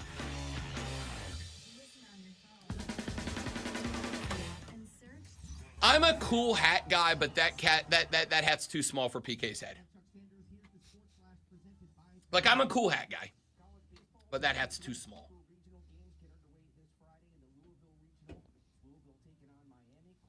The issue you have with cool hat is that if the cool hat doesn't fit you, you end up looking like a moron. And I love PK, but that hat's too small. So he looks like he's wearing a kid's fake cowboy hat because of that. Looks like he's wearing Andy's hat. It's too small. It's not even a cowboy hat. It's like a fashionable cowboy hat. It's got the cowboy top. It's got a cowboy collar. Cam Newton or what's his name, the singer. See, those are more like, they're not, what are they called? Not fedoras. There's another, like a bigger fedora has its own name, like Trill or something like that. That looks like a flat cowboy hat. All right, guys.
On 2-1. On the popular website Reddit, they very frequently do things they call AMAs, Ask Me Anything. And it is where celebrities or athletes or regular people who work interesting jobs or whatever will go online and they will allow users of the website Reddit to ask them anything. And the premise behind it is that while an actor may be there to promote a movie or a athlete may be there to promote a business that they're getting involved with or whatever, it is open dialogue to allow fans to ask those individuals anything that they wish to ask about their personal life, their whatever.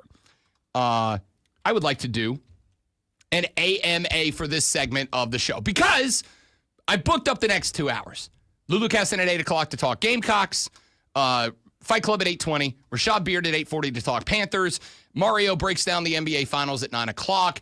Denton Day of Sirius XM breaks down all of the college football news and notes from the last couple of weeks at 9:20, meaning you get nothing until we get to the end of the show. So right now, I would like to do the Rob Brown Show AMA, Ask Me Anything, for the next, we'll call it 14 minutes.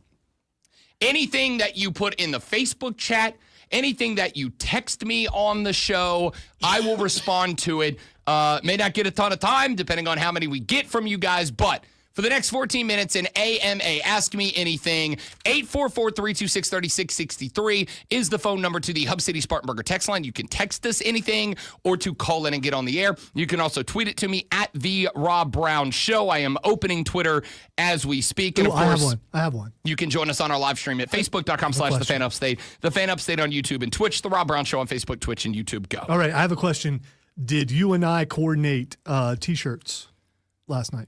No, we did not, mainly because if we tried to coordinate anything, well, you're not noticing. But we do look good in the black and white today. We both have black shirts on with the same kind of, I found this shirt on the internet. It's my favorite. It's my new favorite shirt. The Jim Henson Master of Puppets shirt. Lonzo breaking out the I paused my video game to be here t-shirt because nerds. It's very accurate, actually.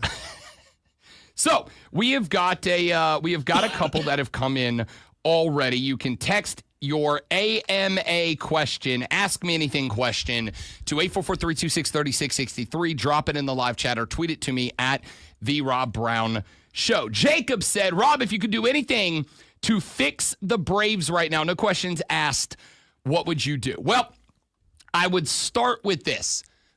If you really want to fix the Braves, the answer is Snit's got to go, and you got to get somebody to bring some life into the managerial position because it's just not there. Aside from the fact that Brian Snitker is just repeatedly making more than questionable decisions. He did it again last night in another winnable game for Atlanta against Arizona.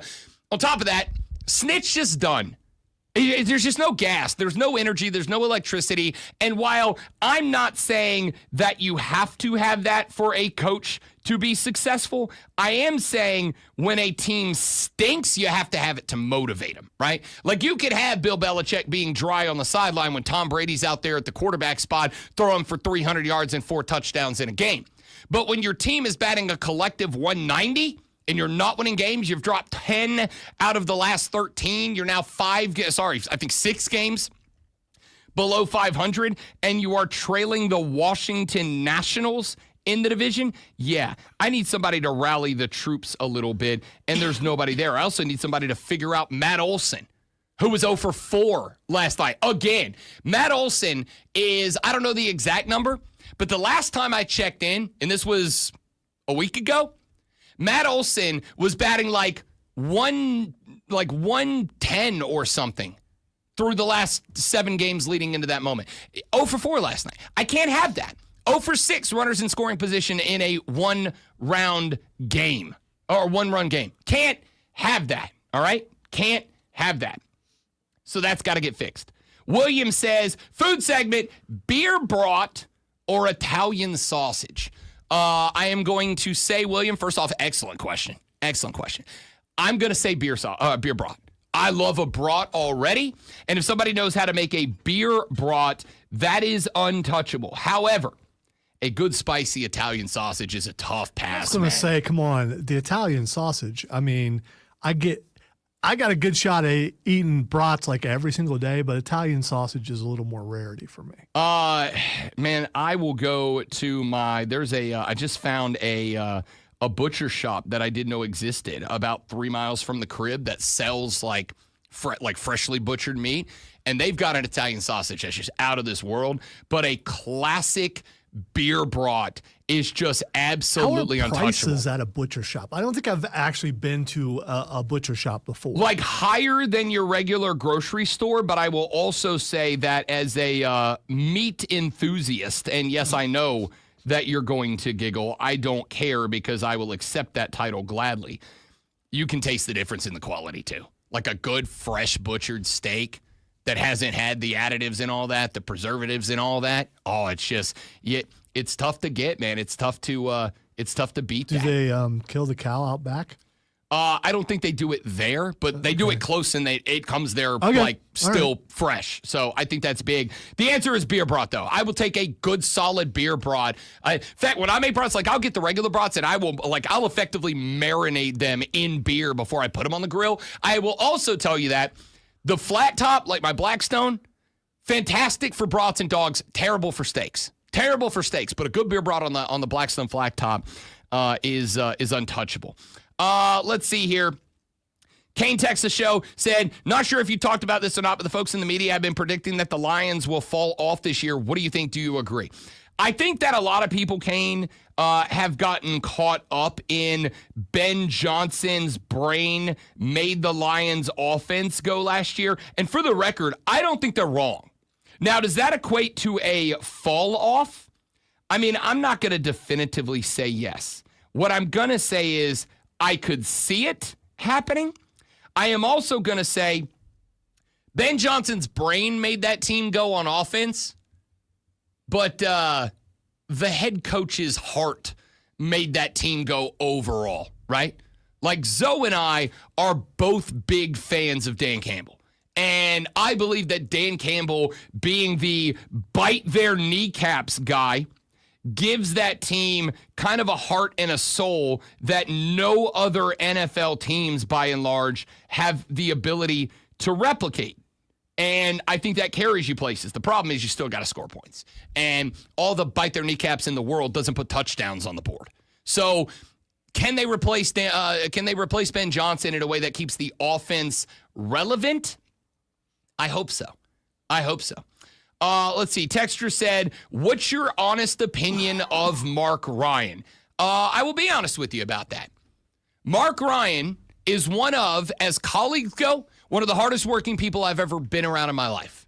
Mark Ryan is a dude that I, above all else, will give him credit, is nose to the grindstone all the time. It is coming up with creative things to do on the air. It is putting together out well-researched lists. Even if I don't agree with them, he puts the work into it. Mark Ryan's one of the most nose to the grindstone people of all time. I will also say Mark Ryan has a specific style of attacking radio that is not my style. And Mark Ryan is committed and dedicated to his craft in a way that he's going to do his show his way, no questions asked. And if you don't like that, you're just not a part of it. And I don't have any issue with that, to be honest with you. I don't have an issue with it, even if it did cause occasional tension. I am going to say, as I have said before, I would not be here without Mark Ryan. I would not have this show without Mark Ryan. We would not have won 3 South Carolina Broadcasters Association Sports Talk Radio Show with the Euro Crystal Trophies without Mark Ryan. I would not know my wife without Mark Ryan. There's a lot I give him credit for, but I am a stalwart, bullheaded dude. So is he. We butted heads sometimes. You're going to do that with teammates. I never had an issue because teammates are going to butt heads. But at the end of the day, you're doing it to drive the team forward. And I will say that, and I believe this, and I'm gonna be an egomaniac here for a second. I believe that the number of years that he was pushing it in the afternoon and I was pushing it in the early afternoons and then the late mornings and then the early mornings, I believe that this station is on the upward trajectory that it's on because we put together 2 completely opposite but two incredibly driven people to host shows in the primetime slots. And I think the station is better for having had Mark Ryan here. And I think Mark Ryan makes an excellent national host for all the reasons that I said. All right, so I think that text is directed at me, and my answer is no comment. Shocked. But I will say that the lineup that we have now presently is the best lineup we've ever had on the station, and it blows away anything we've ever had.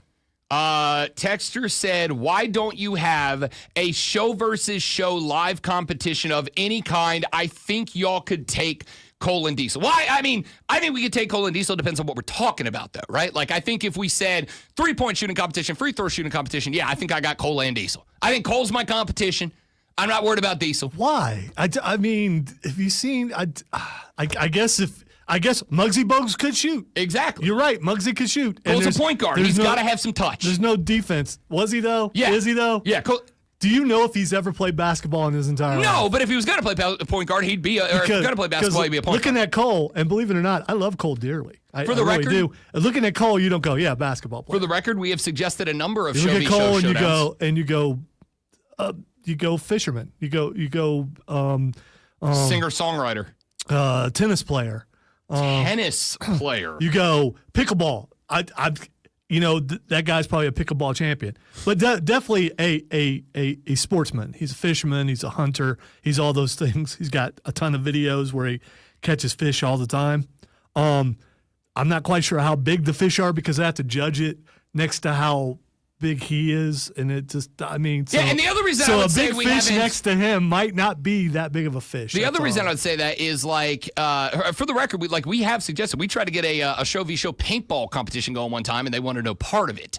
But there are other things that I would say I'm not competing. If there was like an outdoorsing competition, Cole would whoop my ass. And I'm an outdoorsman, but Cole would smoke me. Diesel's not bad at that stuff either. 100%. Diesel, I don't know if he still does, but he did have a fishing YouTube channel. So, I mean, yeah. Texter said, when are you going on a live remote next? Well, Texter, I will tell you we are for sure locked in to ACC Media Days, and I will tell you that we are waiting on the credentials for SEC Media Days, which are in Atlanta, Georgia this year. That's not what they mean. You know that. I mean, I know it's not what they mean, but that's the only answer. We don't have anything booked as far as the show because, and I have found this to be true, none of y'all are coming out to hang out with us at 6 a.m. Okay? See, I disagree with you there. I don't. I've been doing this 17 years. Nobody comes to a 6 a.m. remote. I've been to some morning remotes, and I have seen people show up. So on that station, yes, absolutely. Yes. On a sports station, nobody's showing up at 6 a.m. All right, here's the thing. So if you're out there and you are a business owner, or you know people who own businesses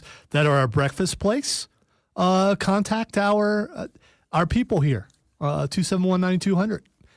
Contact them, say, hey, we would like to have this morning show, a Merit Award winning morning show of the year in the state of South Carolina. Rob doesn't like to mention that because we got second place, but we got second place for morning shows last year at the Star Awards. If you'd like us out, just contact the company and get us out there. Because and more importantly, if you're a donut place, if you serve eggs, I mean, pancakes. We like pancakes. Waffles are better. More importantly, and I'm saying this to you, Armada, if and when somebody ever says, you know what, great call, we're going to do it, we're going to book Rob and Zoe to come out to a remote. If we do this and none of y'all sons of guns show up, you're going to make us look like booty cheeks and we'll never do it again. The funny part is some salesman downstairs accidentally had it on this station and went, wow, those are good ideas. I wish I would have thought of that. Fingers crossed. Let's see here. Texter says, when is the Armada having an in-person event? I'll tell you what, Texter. We don't have an answer. I don't have an answer for that right now. But I'll tell you what. If the Stanley Cup goes to Game 7, if the Stanley Cup goes to save, or if the NBA Finals come to save, if either of the two championship series go to a Game 7, I will do my best to put together an in-person, even if it's an unofficial watch party, a non-station event watch party. If either championship series gets to a Game 7, I will do my darndest to get a Game 7 watch party for either the Stanley Cup or the NBA Finals together for those of you that would come out on a weeknight and watch it. Corn Chip texts the show. Said, is a couple of hours at the BMW Pro-Am before the Bananas game worth it tomorrow? Okay, I love the Pro-Am. I will be there on Sunday. If tomorrow's the only day you can go, Corn Ship, then I would say go. It's kind of cool to watch it in person, to walk the course, to watch guys, especially with it being the Corn Ferry Tour. These are like aspiring future PGA guys. Many of them are out there trying to earn their card to get to that level. And a lot of the celebrities are very cool. Larry the Cable Guy is one of the coolest guys that I've ever got the chance to meet. A lot of the celebrities are cool. They understand that this is a fan-centric event, and you can have some pretty cool celebrity encounters. So I would say if tomorrow's the only day you can go, then yes, it's worth a go. I would say if you can go out on Saturday. Saturday's a great day to go out. I'll be out there on Sunday. Texter said, what's your body count, you Billy Bob Thornton wannabe? First off, great reference, great quote. Love it very much. Second off, my wife's listening. Shut up. Okay? Shut up. You know what you're doing. That's what they mean by body count. Not that I've actually killed people. Okay. All right. Texter said, thoughts on Texas winning the softball game on an intentional walk. Dude, what are we doing? What are we doing? I'm going to come back to that because I do want to address that, because that is, even though it is softball and maybe not as many of you watched it as should, I do think that is kind of a problem we're having in sports at large conversation. So I am going to come back to that probably in the final segment of the show. Texter said, who is your college baseball favorite to win it all as we approach super regionals? My answer was LSU. But LSU dropping one to Little Rock and then needing a miracle in the Monday championship game to get to the Supers is making it kind of tough to stick with that. I'm going to stick with it now just because if they do win it, Rob from a week ago looks like a stinking genius. I'm going to say LSU right now. But I do think there's a couple of other teams that are kind of in that heating up at the right spot. I think Florida State is absolutely a threat, but so is Oregon State, who's knocking the crap out of the baseball. Oklahoma State had like 19 home runs the other day in their walk-off championship game. All those teams are possibilities. We're going to do a lot of baseball tomorrow on the show. Texter said, Rob, who the hell actually drinks strawberry milk? It's a weird thing to text, and I respect that, though. I don't know the answer to that. Have you ever had strawberry milk before? Of course, chocolate is the way to go. Why would you pass up on chocolate milk? And if a place has strawberry milk, they have chocolate milk. Here's the thing. I'd rather have strawberry milk than plain milk.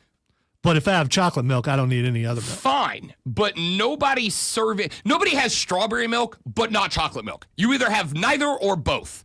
Nobody's like, would you like regular milk or strawberry? Can I have chocolate? No, we don't have that. All right, well, then you're a psychopath. Here's the thing. Sometimes places run out of stuff, and they may run out of chocolate. So I think you're painting with a broad brush here. Any breakfast place, I'm willing to say this, even after we said a minute ago, hey, breakfast places hire us. Hey. I'm willing to say it now. Hey. I'm not saying strawberry milk's not good. I'm just saying it's like way down on the milk hierarchy. Okay. Way down.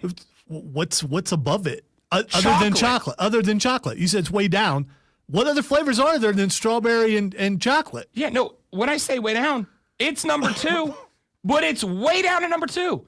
All right, when we come back, Lulu Kesin going to join the show. We'll check in on the South Carolina Athletic Department with Lulu. Then we've got Fight Club at 8:20, Rashad Beard at 8:40, Hayton S. Mario at 9, Denton Day at 9:20, and then we'll get back to whatever y'all want to talk about at 9:40. That's all coming up after Lonzo gives you a gold medal caliber sports flash. Some people like strawberry better, which is weird on the stream. Check it out. Does. It's on the stream. I saw it. Game 1 of the Stanley Cup Finals went to Edmonton with a 4-3 overtime victory. Leon Draisaitl scored twice, while Victor Arvidsson and Matthias Ekholm each added another goal. Draisaitl opened the scoring. I'm trying to read really fast. Just over a minute in, but Florida scored 3 straight after to take a 3-1 lead before Edmonton tied the game in the third to force overtime. The Atlanta Braves dropped a second in a row and their 10th in their last 13 games with a 2-1 loss to Arizona last night. Chris Sale worked 6 innings, striking out 10 and giving up just 3 hits and 1 run. Atlanta had just 3 hits in the game and went 0 for 6 with runners in scoring position. And MLB Commissioner Rob Manfred said yesterday he plans on proposing automated balls and strikes for regular season games in the 2026 season.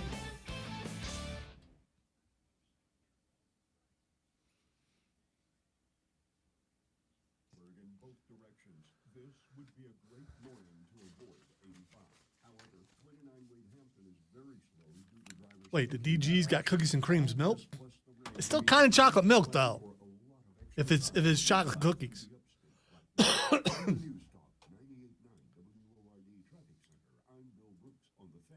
be back. Yeah, that's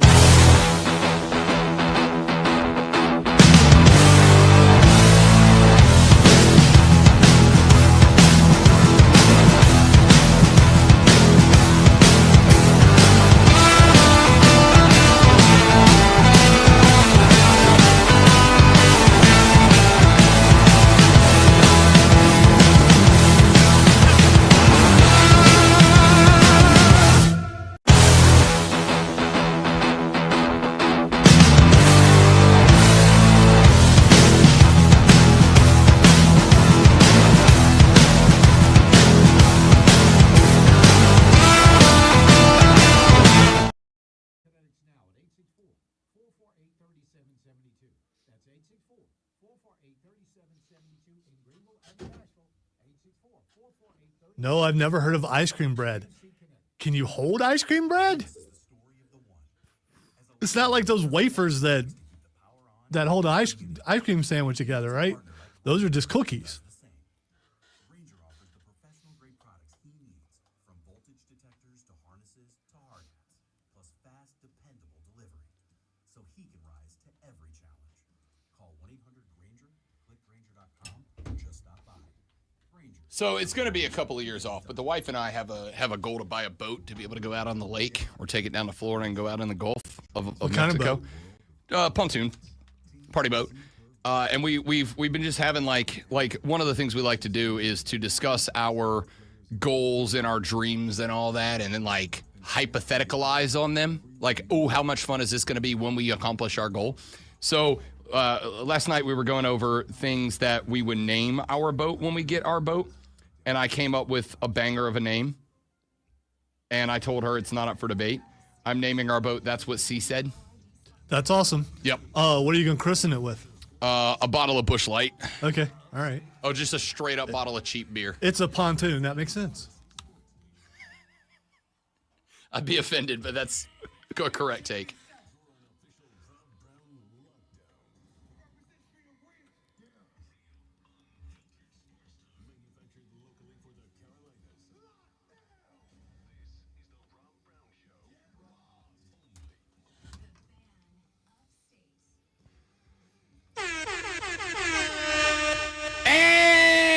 And that's 2-2. That's Son of 2-2, a yes. biscuit. Gosh dang it. You gotta be kidding me. The air horn got you. It did. But the air horn sounds, I can do. What is happening today? You were excited. You were talking about the future during the break, and I was. You were still off in farsightedness. The lady and I want to buy a boat, and I came up with the name. We're going to name our boat That's What C Said, because that's a great name for a pontoon boat. Lonzo said, what are you going to christen it with? And I said, a bottle of cheap beer. And he said, that makes sense. It's a pontoon boat. I'm not even offended. It's accurate. Ladies and gentlemen, it is 8 o'clock in the morning on a Thursday morning, and you know what that means. Time for us to metaphorically take a little road trip right on down the road to Columbia, South Carolina, to meet a lovely young lady who covers the Gamecock Athletic Department for the Greenville News. Kind enough to donate her time, experience, and expertise to the show every Monday. The lovely Lulu Kesin is on board. It's Thursday, but that's still. what I meant. I told you. Lulu, I don't know about you. I am solidly on the struggle bus this morning. How are you?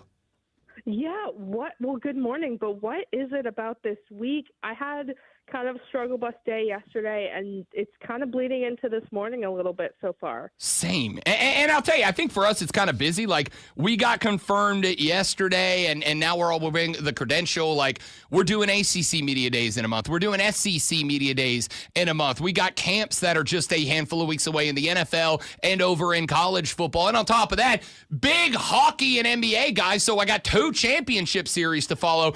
We're slammed up busy right now, but I guess that's a good thing. Yeah, I was going to ask, are you a Panthers fan? I am not a Panthers fan. I'll tell you what I am a fan of. I'm a Florida boy. I grew up on the beaches. I am a fan of the state of Florida dominating hockey for the past decade or so. I do love, even though I'm not specifically a Florida fan, because the people in South Florida might as well be from, the Northeast. I am a fan, however, of telling all my Canadian buddies that the cup belongs in the Sunshine State. Gotcha. Okay. Yeah. I was watching the overtime goal last night, and I was like, oh, wait, Rob's from Florida. I didn't know if it was going to be a somber morning for you or not, but now I understand. Not really. On top of that, last year we had Florida win 3, then Edmonton win 3, and then a banger of a game. So I'll be happy who wins. I don't really care because I like Connor McDavid a lot. I'll be happy no matter who wins as long as this thing goes 7. That's it. Just give me the best words in sports. Game 7. Yeah, no, that's true. I guess, do you feel that same way about the NBA Finals? Yeah, I love both of these teams. I got to tell you, I'm on board with the Pacers right now, mainly because Tyrese Halliburton's my favorite player in the game because he's an old school point guard, right? Like, give me a guy who wants 14 assists and 20 points, not a guy who wants 45 and no assists. I love the Pacers game. I love the team aspect of their game, but the Thunder are fun. They're young. They're a core. I think they're on their way to being the next true NBA dynasty. Just give me a game 7 and I'll be happy. Yeah, I couldn't agree more, especially, like, selfishly, now that the Celtics are out, I want it to be the most chaotic in, like, Game 7 series ever, just because I want really great basketball, and I do enjoy watching both of these teams. And I also remembered that the new Netflix Starting 5 documentary is being filmed right now, and 2 of the 5 are Halliburton and SGA. So the fact that they're both in finals and we're going to get, like, behind the scenes of that, I think that's really cool timing. Good call. Luluna's Paul. All right, let's get to it. Lulu Kesin, let's talk a little South Carolina Gamecocks. Obviously, we have been keeping – well, let's start with this, actually. Let's start with Dawn Staley because she got her trophy a few weeks ago. That was fantastic. You reported, yesterday, I believe, that Dawn Staley is joining the CBS Sports WNBA pregame show. She'll get her first on-air opportunity on Saturday. She just had a road named after her in her home city of Philadelphia, Pennsylvania. It is the summer of Dawn Staley, and as an advocate and fan of women's basketball, and I believe Dawn Staley has been an intricate part of putting the game more in the public eye that has led to the explosion we've seen the last couple of years. I'm kind of stoked to see Dawn getting the flowers nationally that she deserves. What has this summer been like for her, for you following her as all of these things have developed? Just kind of tell me what the air around Dawn is right now.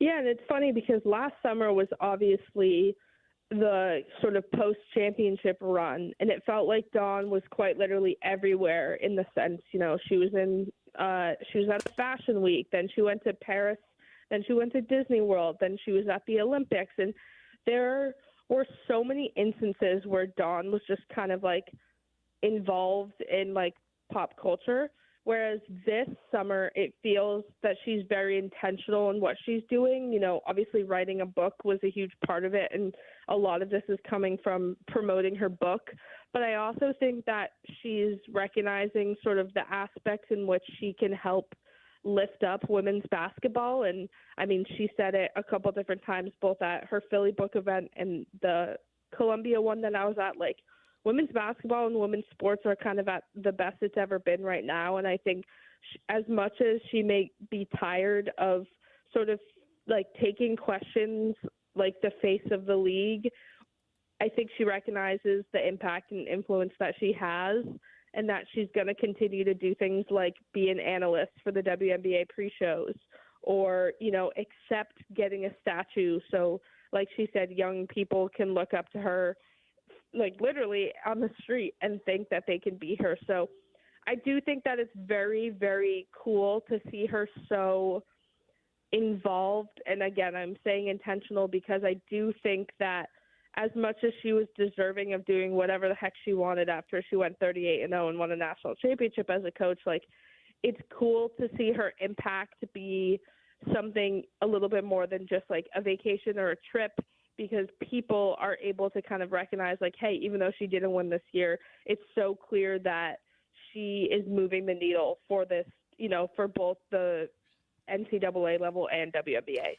I have never faulted athletes, celebrities, whatever, who kind of say, I want to be out of the limelight. Like, I do this thing. I don't want to be this. I don't want to be the face of the league. I don't want to be the face of this thing. I don't want to have this responsibility, whatever.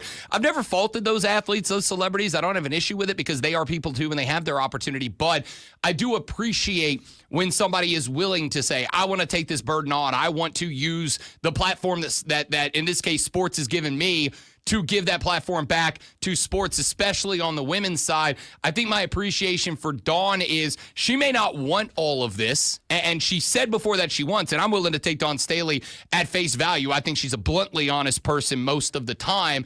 But the fact that she's saying, I want to do these things, not for me, but to continue to use the platform that I have to promote and advance women's sports. I think that's great for everyone involved in that world that maybe don't have the platform and the fame that she has. Right. And I wrote about this in my feature that I dropped yesterday, but it's so rare. I can't think of another instance, and I'm ready to be proven wrong, where a women's basketball coach has sort of been like followed out of a venue, almost like a movie star. Like, her fans, when she was back home, were so just excited to like be around her and to lock eyes with her. Like, a lot of people didn't even care for a picture or a signature. They just wanted to sort of be in her presence. And I think that speaks to, what she's doing for women's basketball, but just what she's doing for sort of everyone that she's ever kind of crossed paths with. And that's really impressive and really hard to do because, like you said, like, she doesn't want all this attention. Like, and I do truly believe that. I think if Dawn Staley loved the idea of getting a statue, we'd know it. And I think if she loved sort of answering, maybe the same question over again when we kind of get to like the more national level, like, games, like in Colonial Life Arena on a Tuesday, she's probably going to get away with just being asked questions about the game. But obviously when we were in Alabama or we were in Florida, like, it was, how can we grow women's basketball, or sort of these very general questions that people were clear that they just thought whatever Dawn said would be incredibly valuable. And reaching that status as a women's basketball coach specifically just seems just the first to do it, in my opinion. All right, let's get over to football for just a minute. We are just a few months away from the start of the college football season, and Shane Beamer growing verbally exasperated with waiting on the result from probably a judge to determine whether or not Rashad Beard will be able to play for this team, waiting on that eligibility waiver. Do we have any updates on that? Because obviously replacing Rocket Sanders is not going to be an easy task. And if Faison does not get that waiver, it may put Shane in a tough spot, which might be disappointing considering the Gamecocks are, according to ESPN's FPI, a top 17 team in America, and 12 teams are going to the playoffs, so they're kind of right there on that bubble. Do we have any update on the waiver eligibility of Faison? So I want to say it was Friday. Yeah, Shane was on the radio and said that there was no update, and he was clearly so annoyed. And he said that, like, every other day somebody has been like, I think you're about to hear something, and he doesn't. And I can imagine that's incredibly frustrating. Granted, we haven't had a chance to confirm between, Friday and today if there's been any updates, but I imagine that we would have heard from them if there were. I think that it's, obviously going to happen in 2025, 2026. Like, I don't think that Shane is going to be the first coach or the last coach, quite frankly, to sit there fighting or worrying about what the NCAA is going to do with a player's eligibility. But I think it puts the running back room in a really vulnerable position. Like, I think Oscar Attaway showed really great, I don't want to say potential because that kind of sounds like an understatement. Like, he showed really great flashes last year. It's just, can he sustain, what he would give when Rocket was hurt, for an entire season? And I think just having more depth at that position was always something that Shane wanted regardless, and didn't want to, put everything onto Oscar once it was clear that he'd have him back. So I do think a lot is lying on this eligibility, and I also think that when you're nearing, July and you don't know, you're either wasting so much time preparing a player that isn't going to be able to play, or your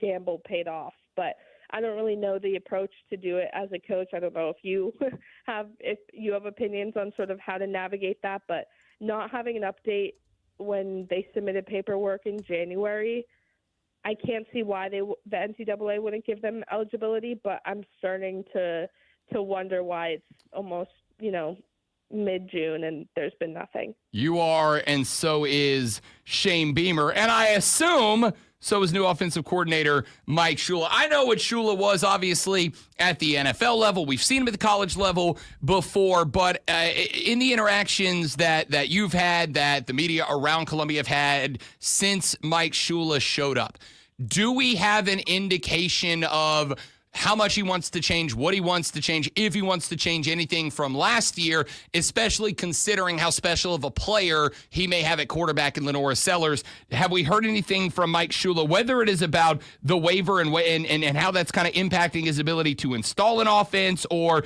if and what he might change about it? What have we heard from the new offensive coordinator replacing Dow Loggins? So I think that if he specifically sort of talked about that situation that could have been when I was still at basketball. But from what I did hear, Shula sort of talked about this offseason. I think it's very clear that, he's not coming in and saying, okay, my way or the highway, I'm changing all of these things. Both he and Shane were very clear that they just don't find that productive. They don't find, changing systems like this and sort of, changing coaches, changing offensive coordinators, that's hard enough. And I think a main reason why Shane just went to Shula and didn't, sort of open a lot of the OC search, or he did, but sort of consider anyone really, but Shula, was because of the continuity factor. And I think that they do still recognize that there's let's just say a drop in talent in terms of running backs.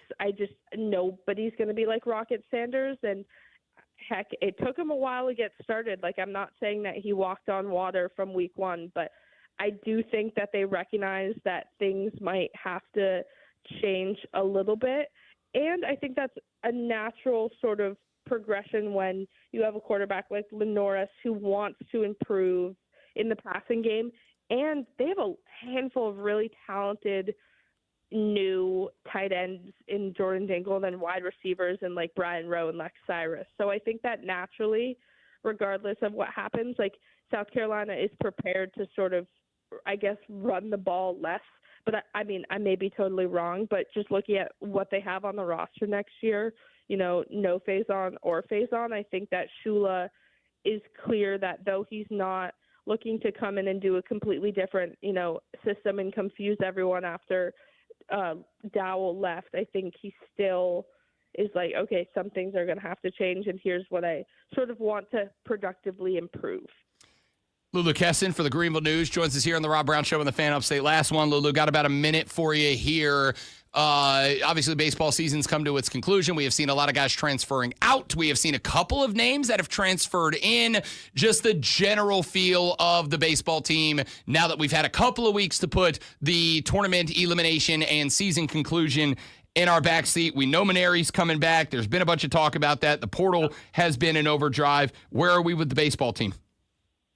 So the funny thing, sorry, I was trying to yawn when you were talking, so it wouldn't cut into my 1 minute. But I think that it's interesting. I'm not saying this to call people out. I'm saying this to prove my point that I think no matter how angry people are about baseball, they're still going to show up in the spring, because the same people on Twitter that are our AD stinks, we need to fire Maneri, blah, blah, blah.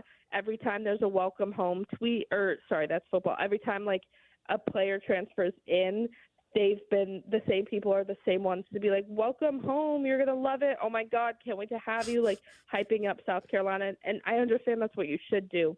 But that's all to say, I do think that regardless of how bad this season was, South Carolina fans still have enough hope left in them, even if they don't want to admit that they do, to come back and support whatever version of the team they get next season. And I mean, this Amp Phillips kid, like, one, incredible name, two, struck out 9 Clemson batters on the 30th or whenever they played them in the regional. So, like, there's clearly still people, like some guy from Louisiana, I want to say, a random I can't remember what school, but he was like, you grew up loving LSU, Paul Maneri, like, how could I not want to play for him? So, like, even if people are coming here for vintage Paul, like, there's still clearly something about this program that's attractive to the outside. Lulu Kesin covers the Gamecocks for the Greenville News, joins us every Thursday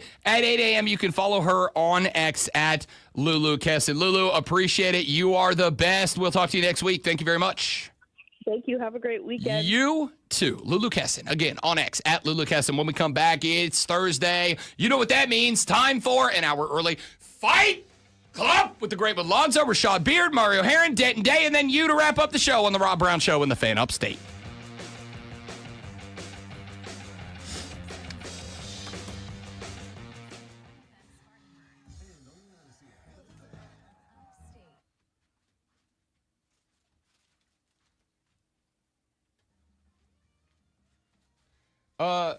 Be right back. I gotta stay right there.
Welcome into the Fight Club. So many things to get to and where to start.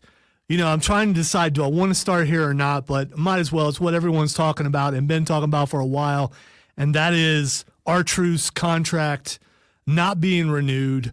Friend of the show, R-Truth, one of my favorite people that we've ever interviewed. Easy. I mean, dude, he started the interview by throwing hearts at us. I mean, who throws love at someone when you first meet them? R-Truth. R-Truth does, exactly.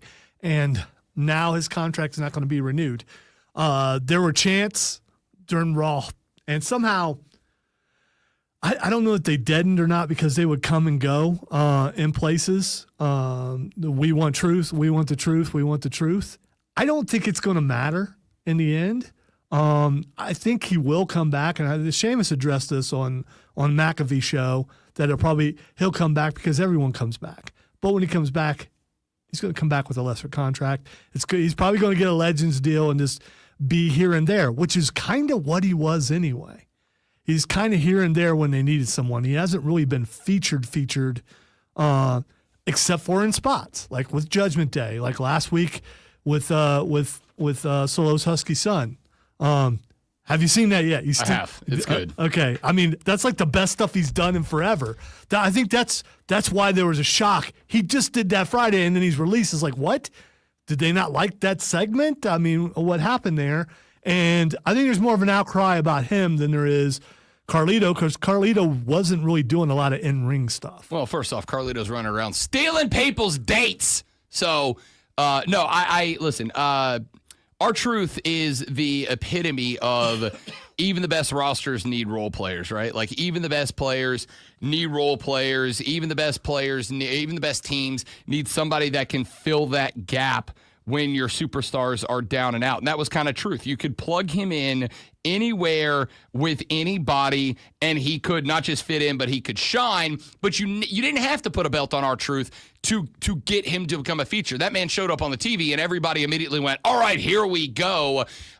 Look, there's one of two things happening here. Either A, this is all the work, and they're going to play it into the angle of Cena coming out at some point and going, I told you I was going to ruin wrestling for you. I know how much you love the guy, so I called Rock, and I got him fired. Maybe that's a way to work to make it feel like there's still some reason that The Rock was involved in the first place. Or B, this was, and again, like, maybe there's another reality out there, but I choose the one where I get to be mad. The other option is this was a corporate decision by TKO, who, I'm going to keep it a buck, the last probably 2 months I have felt are progressively downgrading the show and just making it feel more corporatized, which is a problem. I mean, it's a problem enough that in years gone by, we have told entire angles that became some of the hottest in wrestling about a corporate entity wanting to corporatize the project. Now it's happening in real life. So I don't agree with you there. I think, like anything, something gets built to a degree and people want to see it torn down. So I disagree with you there. There's something that I mentioned, I don't know, a month or two ago. And it's when you get all this new talent, this big time talent coming in, there's only so much TV time. And I know they have a lot of shows, but there's only so much TV time. And so some people are going to be gone. People who they're not really using that much, like R-Truth, like Karrion Kross. I know a lot of people want to see Karrion Kross. When's the last time you really saw him wrestle? But hang on. I want to address that, though, real quick. Sorry, I don't mean to interrupt. I do mean to interrupt. I want to address that, though. The problem isn't that there's not enough TV time. The problem is, who are you giving the TV time to? It is their decision who's on TV, right? R-Truth's one of the most over wrestlers of my lifetime. He's also 53. And I understand that. But I'm not keeping R-Truth around as a wrestler. I'm keeping around as a plug and play into any place, anytime to enhance any given moment, and he does it every single time. As a business owner, if you are paying someone top dollar and that's the role that you're going to put them in, are you going to try to renegotiate and go for lesser money, which there's starting to be stories out there that they tried to give him lesser money and he didn't want it. And it just depends on how reputable you think the sources are. That's fair. But again, I think the point is, if there's somebody that you go, no, because do I think R-Truth's a top 10 moneymaker in WWE? Probably not. But at the same time, and I'll tell you why I think fans are the most upset about it. You know what my tickets to Monday Night Raw cost? $82. $82. So don't sit here and get to a point where, and we haven't even really addressed this yet, where you're killing off WrestleMania in New Orleans to send it back to Las Vegas because you know you're going to get paid $1 gazillion more there.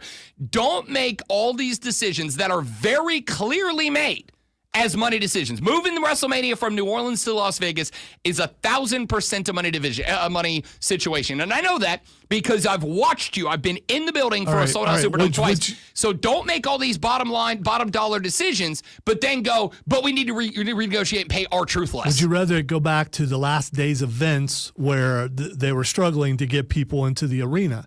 This is the price you pay for something being popular again. Prices are going to go up. I hate it. I don't like it, but that's just how it works. More people want to see the product, you raise the price. It just, I mean, that's just how it goes. I don't disagree. I've said 100 times, like at the end of the day, they don't care whose butts are in seats. They care butts that are in seats. You're complaining about how much the seats cost, but you bought them. Absolutely, I did. And I will also tell you that after that, Joey B and Jack and myself, we sat in that parking garage waiting to leave after it was over, and we were having a discussion. Dude, are we paying $82 to do this again? Because it was a fun show. But, like, they don't do anything within the crowd. Like, you're seeing what's on TV and there's nothing additional.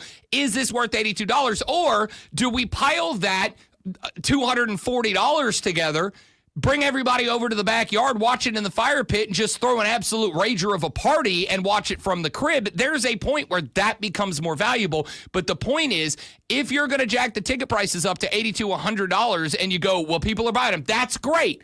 But don't be doing all these things over here that are explicitly money decisions and then turn around and cut America's favorite wrestler because you didn't want to pay him. Wow. Stop it. Rob, considering just staying in the backyard rather than going out to an event. $82 for a ticket, man. You put it this way: if I would paid a lot more to go to other things, I think this is okay. I do not disagree, but like $82 to go see the Eagles in concert, that's a value thing to me. $82 to go see wrestling, as much as I love wrestling, that's borderline inappropriate amount of money for me to We'll spend. see what happens next time they come around. All right, Money in the Bank is Saturday night. There are 4 matches. Let's get to those really quick. And let's start with Lyra Valkyria versus Becky Lynch for the Women's Intercontinental Championship. They've done something. I can't stand Becky. I still can't stand her. She's stale. But she's brought something out in Lyra. So this isn't about Becky. This is about Lyra. Lyra's starting to show some personality, starting to show some grit, some toughness, something other than a girl who wears black wings. And so for that reason, I like this. Lyra retains. I don't think she loses to Becky Lynch. I would honestly, I have to agree with that. I don't really see any reason. I mean, I love me some Becky Lynch, but I don't see any reason to believe. That being said, it is also Becky Lynch, and there are some spots where you go. She gets what she wants when she wants it, and now she's leaned into that. I mean, listen, if you have an arena full of people that are going to start chanting, or if you have a narrative out there, sometimes the right thing is to lean into. You know what? I'm gonna talk myself into it. I will take Becky Lynch. Okay, there we go. All right. The ladder match for the women is Alexa Bliss versus Rhea Ripley versus Roxanne Perez versus Julia, versus Naomi versus Stephanie Vicour for the women's Money in the Bank. This, by far, is got to be one of the hardest ever to pick because Julia's big time. She just moved up. Stephanie Vicour is the talk. Alexa Bliss has made her way back, and she just quietly around the corner from everybody talking stuff to each other and just saying a couple things and walking away. I think the popular thing to do would be to go with Stephanie Vicour, so that's what I'm going to go with. Because I don't know. I haven't looked up to see what the Vegas odds are on this, but for the first time you can't go, Rhea Ripley's winning this. Because normally that's what you could do the last couple of years. Look at it and go, she's in it, she's winning it. I don't think that's the case this time. I absolutely agree with you. And I have I don't know what the odds are either, but I'm going to go with a pick I think might be a long shot pick, but I also think it makes the most sense as far as versatility and storyline. Give me Naomi. Give me Naomi, because you're working. What are you doing with that? Not only are you putting in the hands of somebody who has done a really good job with this new character she's debuted, but on top of that, now I've got a storyline that keeps Jade Cargill at the front. It keeps Bianca Belair at the front, and considering the two of them have had run-ins with all of these other players, it opens you up to every person in this entire match to have some connection to where the belt is. Give me Naomi. All right. The men's match is Solo Sikoa versus LA Knight versus Seth Rollins versus Penta versus Andrade versus El Grande Americano. All right, here's who I want to see win. El Grande Americano. Yeah, of course. He's a luchador legend. He is a legend, and you want to see a legend do what a legend does. Unless they they've surprised us quite a bit lately. Like with JC Jane winning the championships and some stuff like that. I think the obvious choice is Seth Rollins. The obvious choice is Seth Rollins. That is the choice I'm going with. Now, I'll tell you, there's somebody I would have picked with the El Americano Grande in there. I really had hoped Chad Gable was going to qualify because I think the two of them could put on an absolute banger with each other.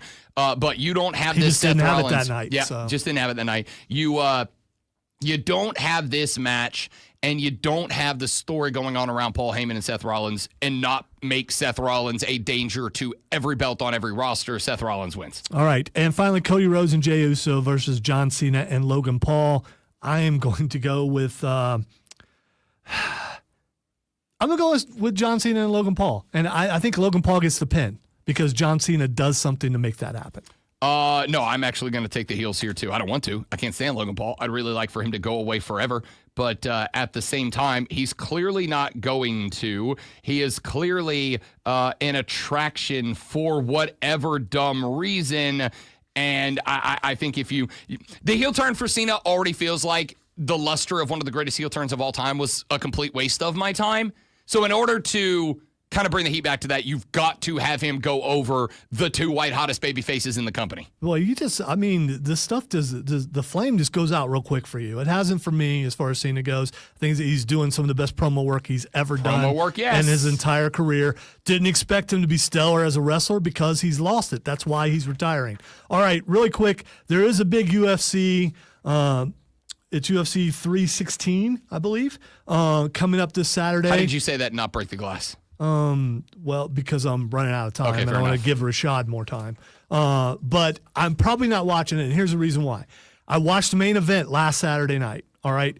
Got home. It started around 9 o'clock. It was perfect for me. I missed the first little bit, but got home, was able to watch the entire thing. And it got to the main event for UFC, it's fight night. I know I said main event, but it's fight night. It got to the end for it. And it was Macy Barber versus, what's her name? I'll find her name in a second. But anyway, it was Erin Blanchfield. All right, this was kind of they were talking a lot. It was a big deal. It was a main event. They played the entrance montage, and then nothing happened. Nothing happened to the degree. And Cormier was out there, and some other guy. They didn't know what to do. Macy Barber didn't come out. And they were ill prepared for this. They didn't know what to do. And apparently she had seizures. And so she had to go back to the locker room and had to call the fight off. And she had been having medical problems and they had no backup plan. And that bothers me because this is UFC season. This is the time when the NBA is over and the NHL is over and you only have baseball. This is usually when they put together some really good cards. And even though Sean O'Malley's fighting Saturday night, I don't know if I can put my money into it after seeing how that was handled last Saturday. Yeah, I'm going to push back. I've got a friend who struggles with seizures. It is a No, I agree, but she's had medical problems. And it's more about how the production handled it, how UFC as a whole,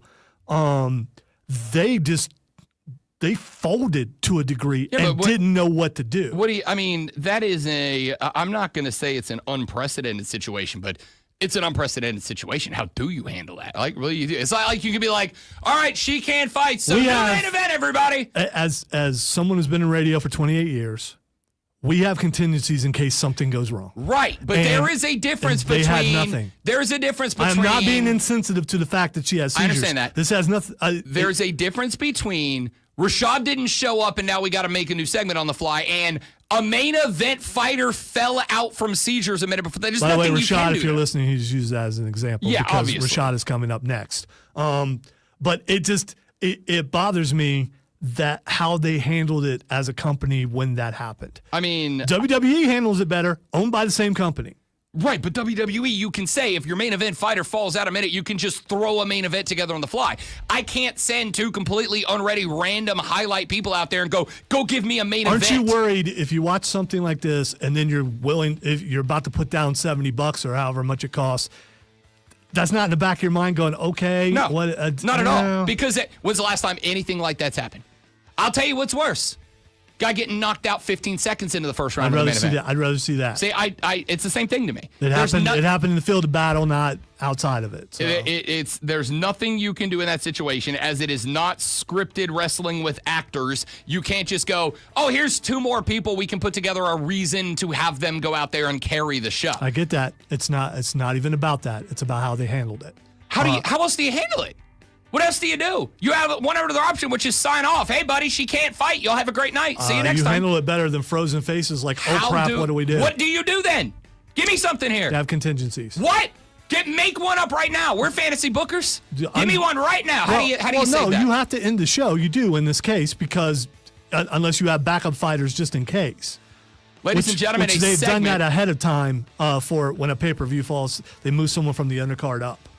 But at this your case, fight's already happened. It was at the end. All your fights already happened. It's not like you can go, all right, new main event. Like you have nothing left. All right, we're going into Rashad's time. Ladies and gentlemen, a segment where Lonzo attacks the UFC and I defend them. You've witnessed history. Rashad Beard of the Panther Nation podcast next to talk Panther football. I will ask him what the hell's going on at OTAs on the Rob Brown Show in the Fan Upstate. All right, guys, going to step away because we got to call Rashad Beard, so I have to look up his number. Be right back.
That's weird. Okay. Colby Marcio, you handsome son of a gun. Love you too, buddy. Oh, okay. So this is someone you know. Yeah, he is one of our go-to and favoritist guests on Bet for the Cycle every Here's Saturday. the thing. How could you not wake up when Rob is on the I mean, in fairness, Rob's on the radio most of the time, it feels like. Well, if I come in here sleepy, which is rare, for some reason I'm wide awake when I get in. But if I'm as soon as that on-air light hits, I don't have my headphones on yet. I feel better than I did now after What was that- staying what up was till that 1 in the old- morning watching Hacky. What was that old commercial where the dude turned the stuff on and then his hair gets blown back? The RCA commercial.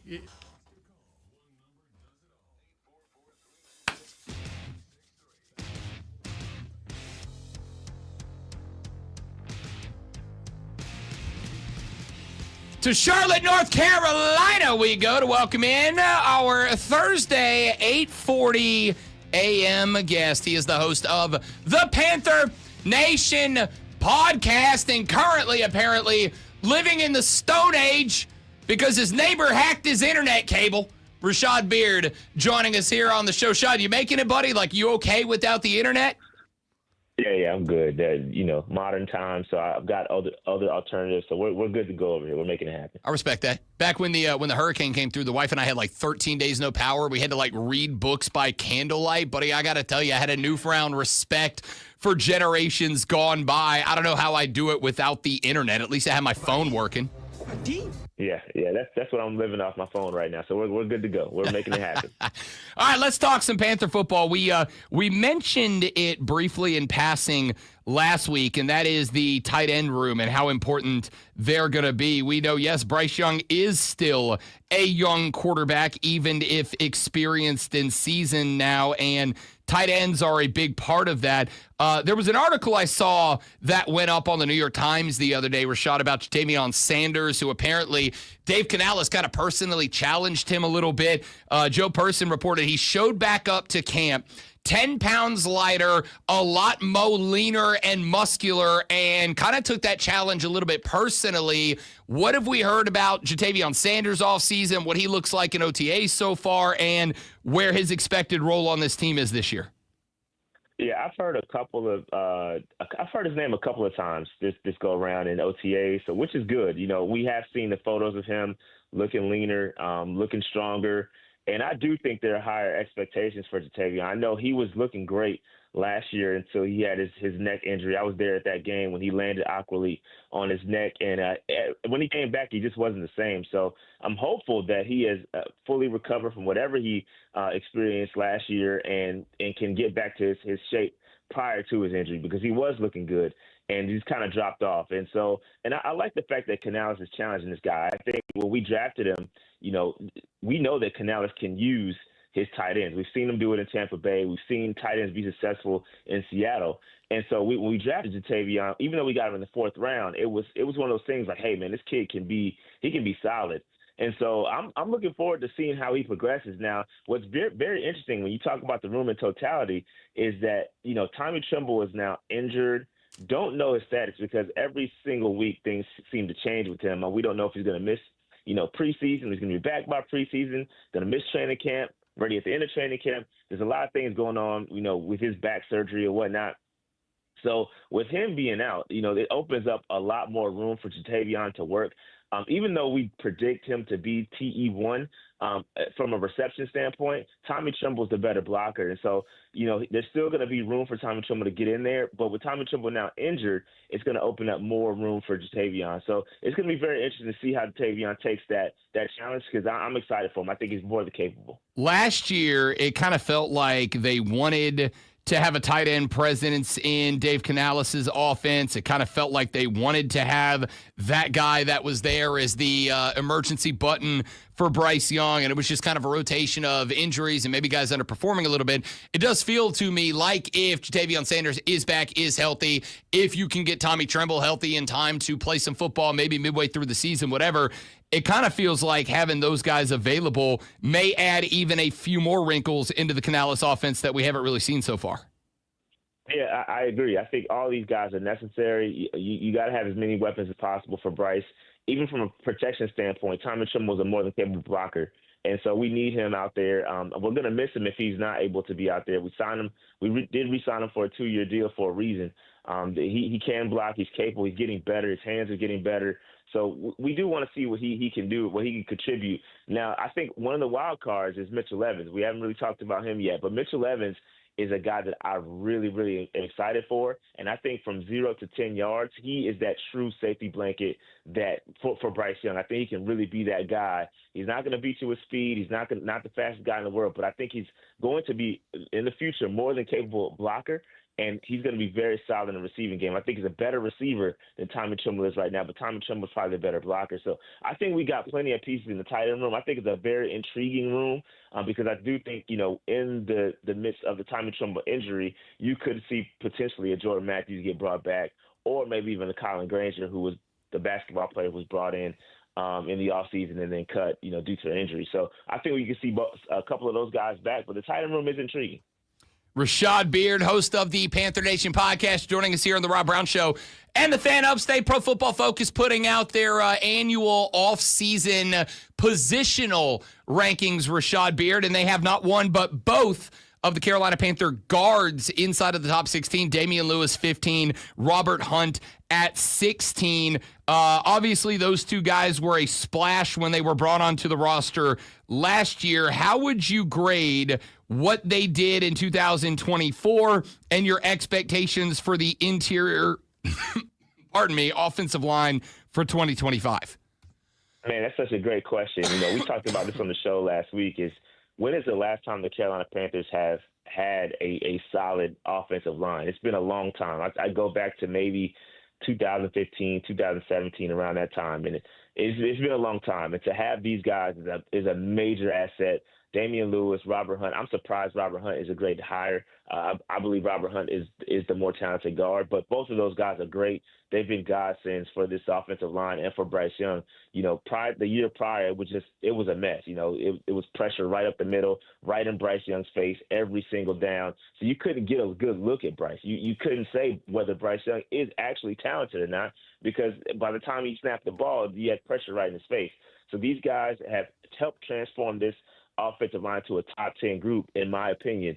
And the expectations are the same, right? I don't expect them to have that much more improvement from where they were, because they were that good.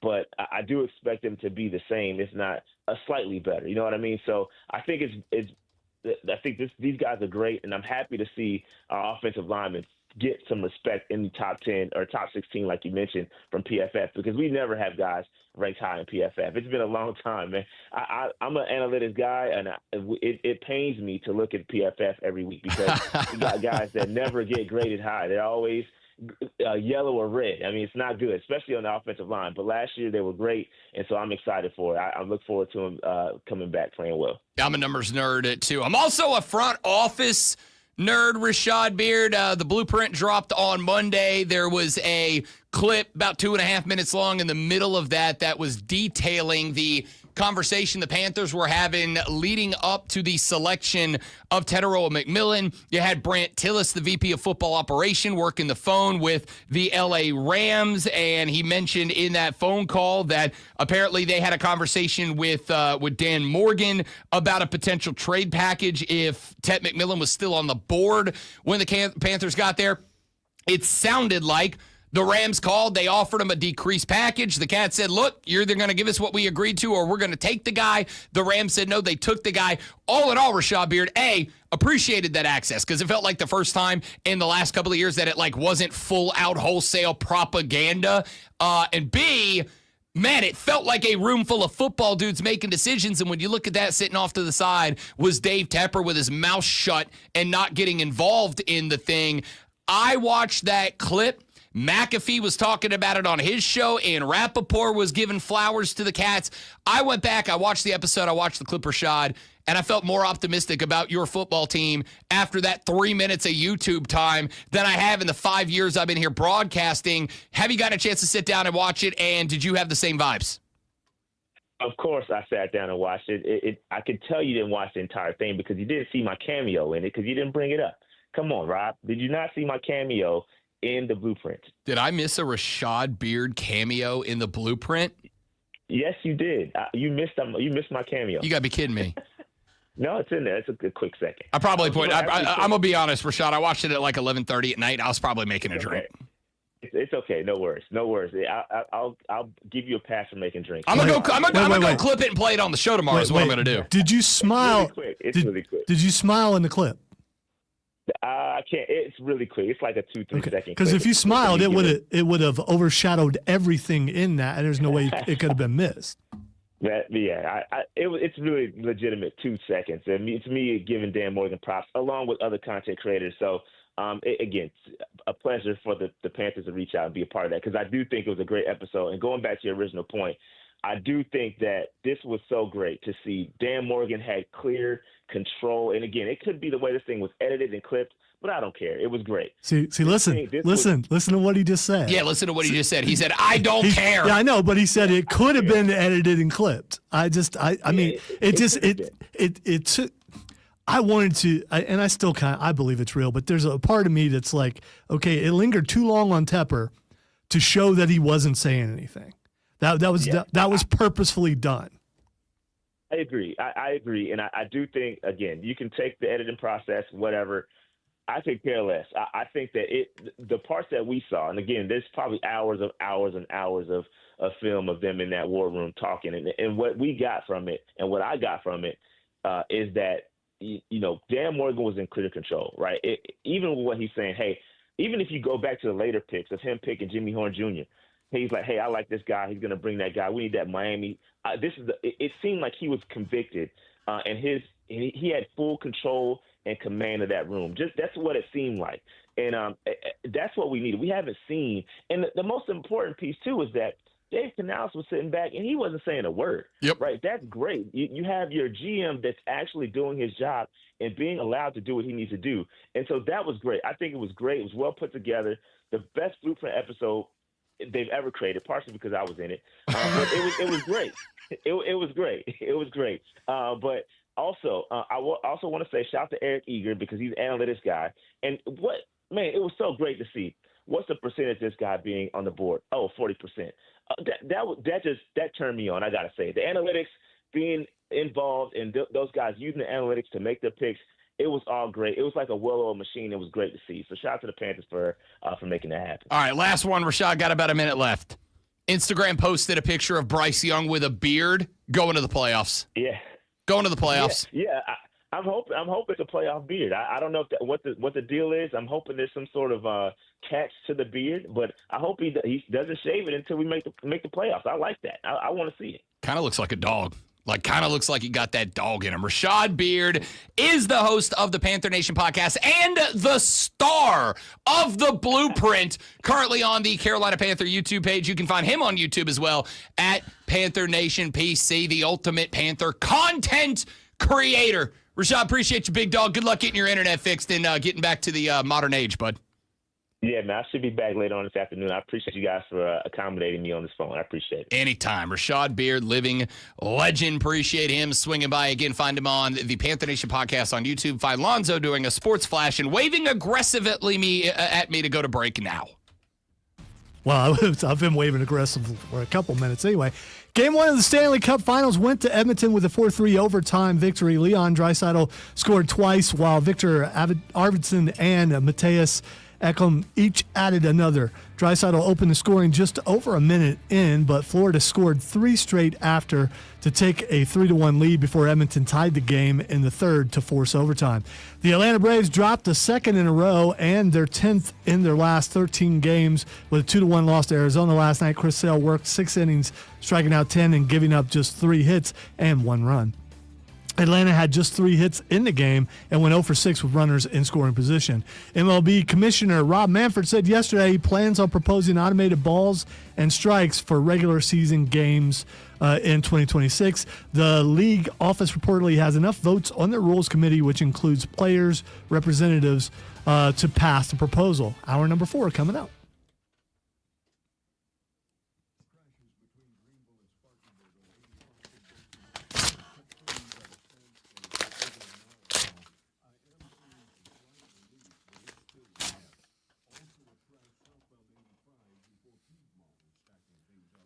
This would be a great moment So again, I've said this before. Rob wants to write the sports flashes because, journalism major and all that kind of stuff. But he writes them too long. I have to edit them down as fast as I can. I'm told I have to get 3 stories in, and now I think he's adding more on purpose to try to get me in trouble. And I'd hate to have to reciprocate because, I know things. That's all I'm saying.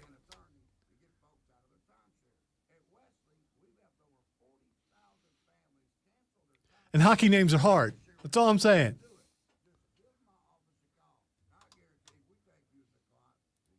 Actually, reading's hard. It's very difficult.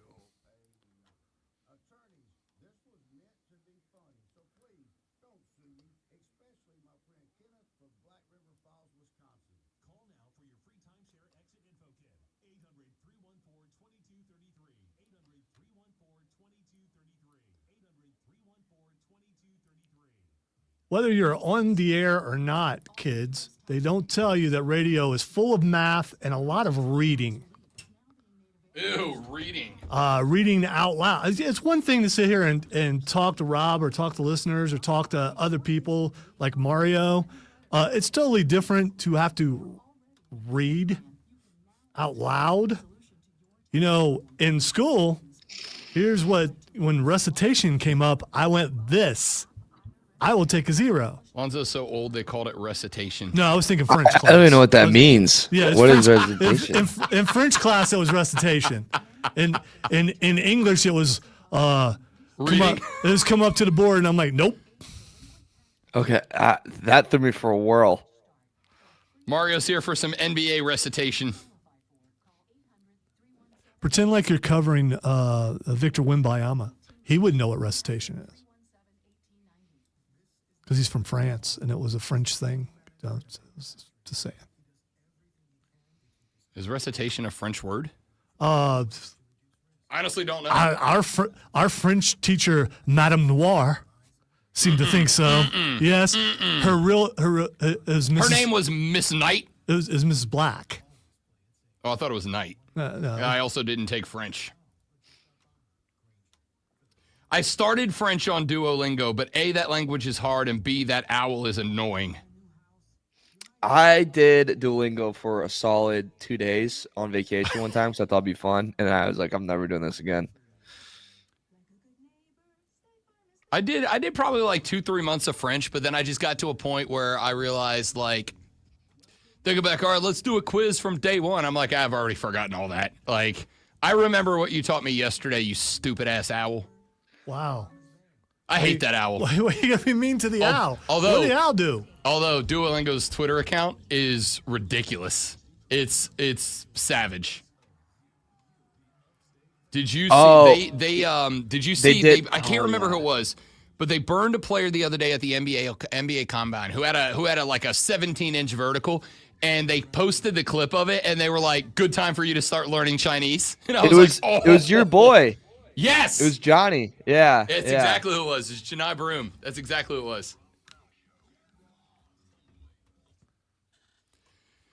Joining us every Thursday at 9 a.m. for a little NBA recitation is, of course, from the BetMGM Network, the executive producer of BetMGM Tonight, and my go-to bro when it's time to talk some NBA shooty hoops. Ladies and gentlemen, please welcome to the radio broadcast, Mario Herron, a.k.a. hatin' Mario, who I'm not going to lie, I fully expected to show up pacered out top to bottom on day one of the NBA Finals, but he just looks like a Scotty Scheffler knockoff right now. What are we doing, Mario?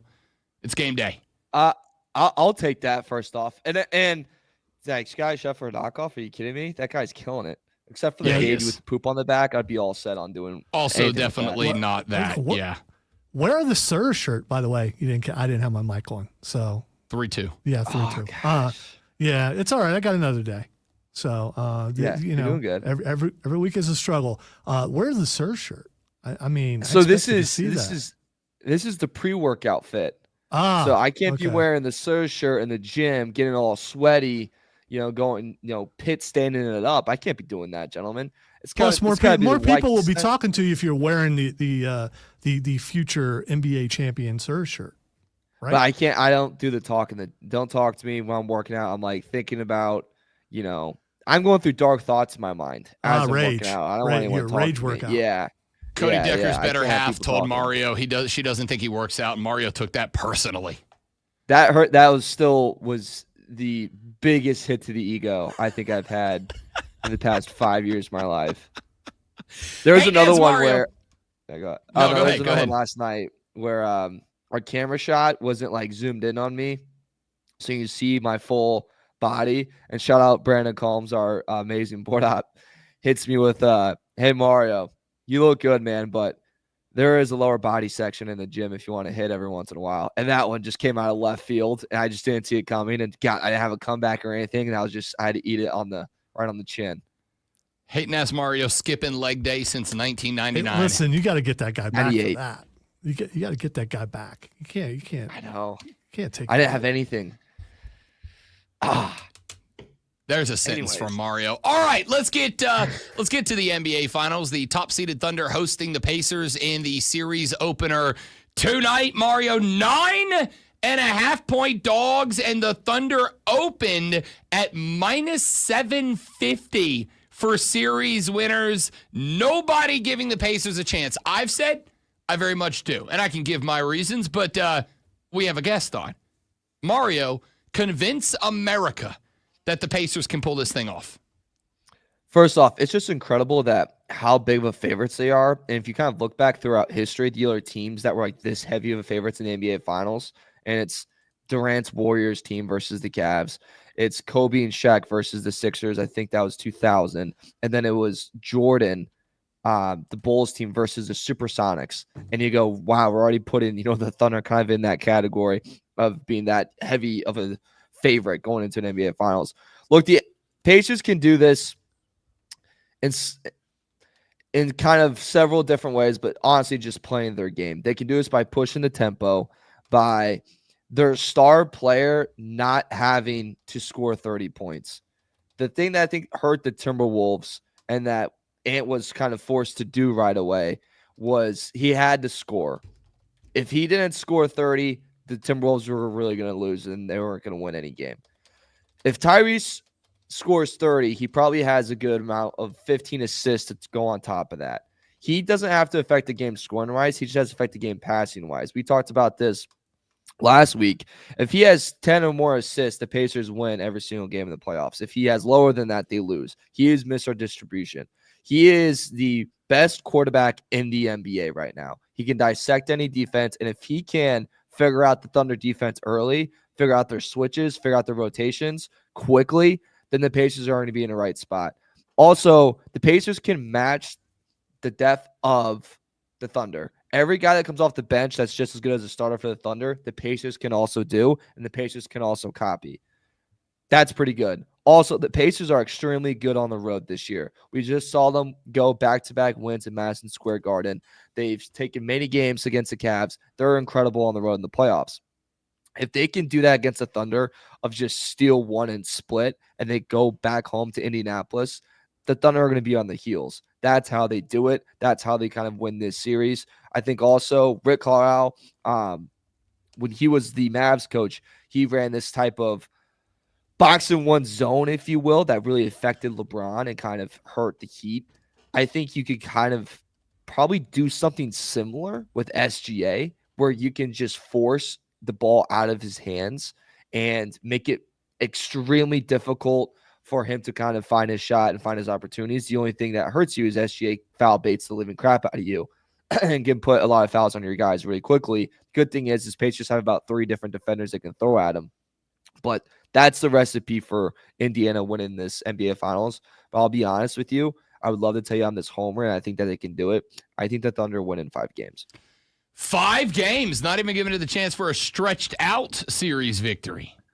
No, I think the defense of Oklahoma City is going to be a really, really big issue. And where the Pacers were really able to expose the Knicks, where they said, if you want to go big and you want to dominate rebounding, that is fine. We're just going to sprint the ball up the floor.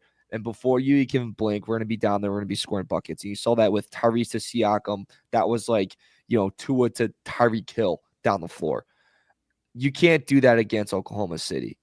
They're going to dominate the rebounding because they're one of the best rebounding teams. But then their guys are athletic enough and they play fast enough where if you're sprinting down the floor, they already beat you down there. They're already waiting for you under the basket. That kind of concerns me for Indiana. The physicality of Oklahoma City worries me for Indiana. You saw how physical they were able to get with Jokic. You saw how physical they were with Ant. They're going to do the same with Tyrese. I don't know how he's going to handle it. You know, he's not that big of a guy. He hasn't been moved like that yet in the playoffs. So my thought here is, and this was one of the takes I had, because I think this thing is, I'm going Thunder. I'm going Thunder probably 4-2. I could absolutely see it be done in 7 and be it a home team wins every game kind of scenario, or maybe we split the first 4. And maybe this is my mistake in going with the football philosophy, but the argument in football has been for years, if the other team is just definitely more physical than you, you beat them with speed, right? Like you can't hit what you can't catch. The Thunder set, scratch that. The Thunder were number 2 in the NBA, allowing less than 104 points per 100 possessions, which is a spectacular number. It means you're holding teams to effectively a 2-pointer every other possession. That's a great number. But I also look at the Pacers who average north of 100 possessions per game, right? Like they're a 101, 102 per game kind of team. And if that's the case, you're looking at 105, 106 baseline points for Indiana. Then we step it up. Can the Pacers do to the Thunder what they did with the Knicks and be that team that say, you know what, like we know you're more physical, so we're just going to run up and down a million times. Now, granted, you had the advantage over the Knicks because Tom Thibodeau only likes to play 4 players a game in any given game, and the Thunder go deeper off the bench. But could the Pacers' speed negate that physicality a little bit? See, that's where I don't think so, because if you look at NBA tracking data, you go to the website and find it. The Thunder are the second best team in allowing points in transition. That's a big step up to what the New York Knicks were. The team that's first in allowing transition points is actually the Indiana Pacers. So, again, similar style in this matchup. But that is my worry of Indiana's bread and butter is also Oklahoma City's. And if we're being honest, they have more talent in that area, and they are better at it. And I hate doing the, look at the road they took type of thing, but the road that the Thunder have taken to get here has been a lot more difficult than the road that Indiana has taken. That's just because the West is a lot more of a gauntlet. I'm going to time out you. And because I do want Wait. You made it sound putting like you in timeout. No, you can't be. To the corner. I'm Zach Morrising you right now. Do you understand that reference? Okay. Zach Morrison, no. It's okay. Wait, Zach. It's what, Saved by the Bell? Is that what you're doing? Okay, all right. Yes, I've seen Saved by the Bell. Zach Morris, the star of Saved by. Okay, whatever. Put that to the side. He liked the college years. Ugh. No, nobody liked the college years. Had a Golick in it. Nobody liked the college years. Okay. Here is where I'm going to disagree. And I actually brought this up on Tuesday to Brad Evans when I was on your show. I think people are giving the Thunder too much credit for the road that they got here. All right? I think they're giving them too much credit. I'm going to go back to the last series. I'm going to go back to the conference finals. Oh, the Timberwolves. Good team. Not arguing the Timberwolves are a good team. But I am going to say this is a Timberwolves team that took down a depleted Lakers who didn't have a center to get there, and a depleted Warriors who didn't have Steph bleeping Curry to get there. I'm going to say, yeah, they beat the Nuggets. It took them 7 games to beat the worst version of the Nuggets that fired their head coach 3 days before the playoffs started that we've ever seen. And they beat the Grizzlies who, and I said this coming into the playoffs, were the only team in the field that had no business being a playoff team, the Memphis Grizzlies. They should not even been allowed in the bracket. The Thunder should have just got a bye. So they beat a bad Grizzlies team. They beat the worst version of the Nuggets we've seen in 5 years, and they beat a Timberwolves team who scraped by who beat the Lakers without a 5 and are aging, and beat a Timberwolves team that I think was maybe the most, again, good team, but like we overestimate what they did to make it to the conference finals. I do not think that the Thunder had a more difficult path to get here than the Cavaliers, then the Cavaliers in round 2, then Giannis and the Bucks in round 3, and the best version of the Knicks we've seen in 50 damn years in round 3. I don't agree with you that it's been a harder path for the Thunder to get here. So you take this Bucks team that this is the worst Bucks. If taking kind of what you said about Denver, this is the worst Bucks team we've seen in the past probably 3 years. I think with the Cavaliers, they had injuries that also affected that series, so that kind of helped out the Pacers as well. The New York Knicks, Tibbs had those guys tired out. I think a big problem with New York that they had this year was they put so much emphasis and focus on beating Boston. We have to beat Boston. Beat them. If New York Knicks won the title, right, and they did like a 30 for 30 on it, they would put so much emphasis on Boston. Sure. The whole thing would be Boston's taking them out, and then they would have skipped right over them beating the Pacers, and they would have just gone straight to the finals. Like they honestly would have. They would have been like, oh yeah, then they beat the Pacers in 6 games, and then they moved on. That's just how it would have gone. A good example of that would be like when the Celtics-Lakers 30 for 30. They just like skipped over Boston, like dominating the Rockets in the NBA Finals, and they're like, yeah, they won the title, and then let's move on. And they're like, okay, well that was probably like pretty big. That's something that would have happened. I think on top of this, people are overlooking how good this Timberwolves team was. Julius Randle went from a guy that you couldn't count on to the playoffs to suddenly was a stud in the playoffs. And then he was a great Robin to the Batman of Anthony Edwards. And then that team had a very strong defensive lineup, had very, very deep. Naz Reid ended up not being fantastic and probably lost himself a lot of money this season. But that team would have taken out the New York Knicks without a doubt. They would have taken out the Cavaliers without a doubt. Nuggets, you had Jokic, who probably had his best season this past year, and he won't even win MVP. In the playoffs, he was spectacular. He was unguardable. He was unbeatable. And you took him out. That's very hard to do. I don't care how good the team is around him. Beating the best player in the league is very, very hard. So that's where I kind of push back on that narrative. But look, all that being said, Rob, I just want you to know one thing. And I want you to know this one thing, Lonzo, is take the under tonight in this first game. 230.5 is way too many points because Pacers and Thunder are both very, very young, and it's the first game, and it's NBA Finals. They're going to be a little shy. And they're going to rush a lot of shots. A little tight. So you're saying it's going to be like watching a college basketball game, just a lot of misses over and over again, and then the media will say it was really good defense. It will be really good defense. Let's be clear. It's the best defensive team in the playoffs. Honestly, a little something for you, Lonzo, there. Rick Pitino, fantastic coach, Hall of Fame coach. He says he's never shown his team Olive NBA Garden, film. I think. Wow, good for him. Olive Garden's not bad. Look it up later. He told his team, or he tweeted this. He's like, I never show NBA film. I never do. But this past year, I showed Oklahoma City Thunder film of their defense and how they rotate, how they move, how they communicate. Because he said it's just that good. It's that changing. It's that amazing to watch. So a little something for you when the whole crowd of, NBA basketball sucks. College basketball's really By the way, I want to tell you that I think this game's going to be amazing. I was cracking on college basketball. I was not cracking on the defense of the Indiana Pacers.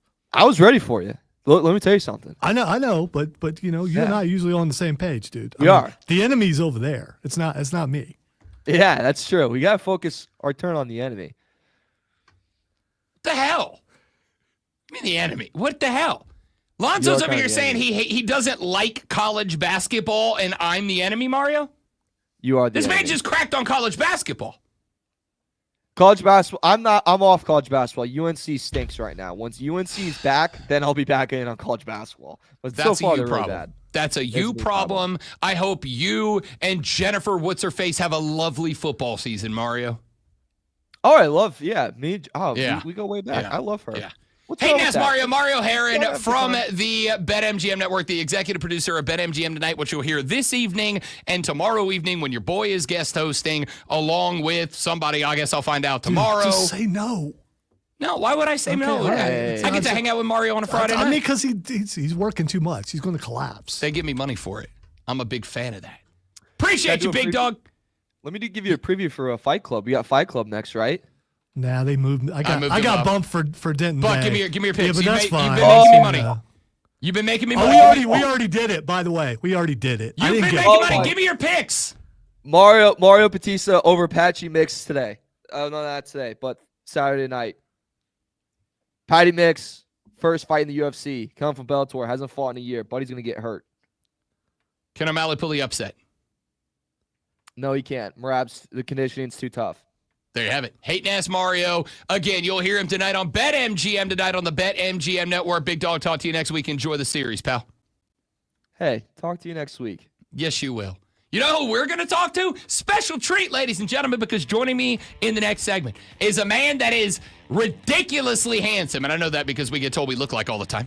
The iconic, the legendary host of SiriusXM's College Football Overtime and a now full-time employee on the BetMGM Network. Ladies and gentlemen, the illustrious Denton Day joins us in the next segment. Back after this on The Rob Brown Show on the Fan Upstate. QC. All right, guys, stay right there. We'll be right back after a live read. We'll have Denton Day up next. Don't go anywhere.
Denton Day, you glorious, handsome son of a gun. How you doing, buddy? What up, gangsta? How you doing?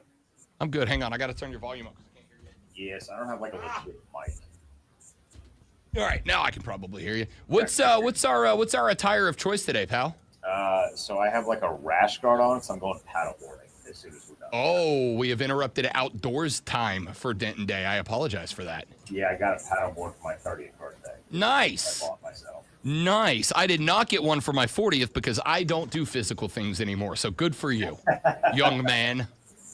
Well, my take is that this one is not all that difficult to do. Is it like one of the inflatable ones, or is it like one of the hard ones? Yeah. Wow, I came at the wrong time. Yeah, you like that one? I did. It's one of them joints you pump up. So it's going to take me like 8 minutes to pump that bitch up.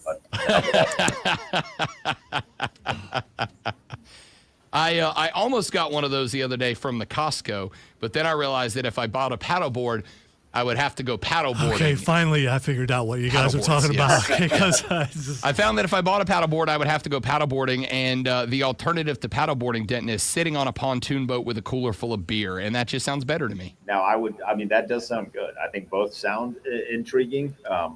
If you're going to force me to do one or the other, I'll take both. Paddleboarding, he goes anyway. Yeah, paddleboarding to the pontoon. Well, they don't pay me enough to get a pontoon boat, right? Fair enough. Here. Welcome to the career choices we have made, bud. They just finally gave me health insurance.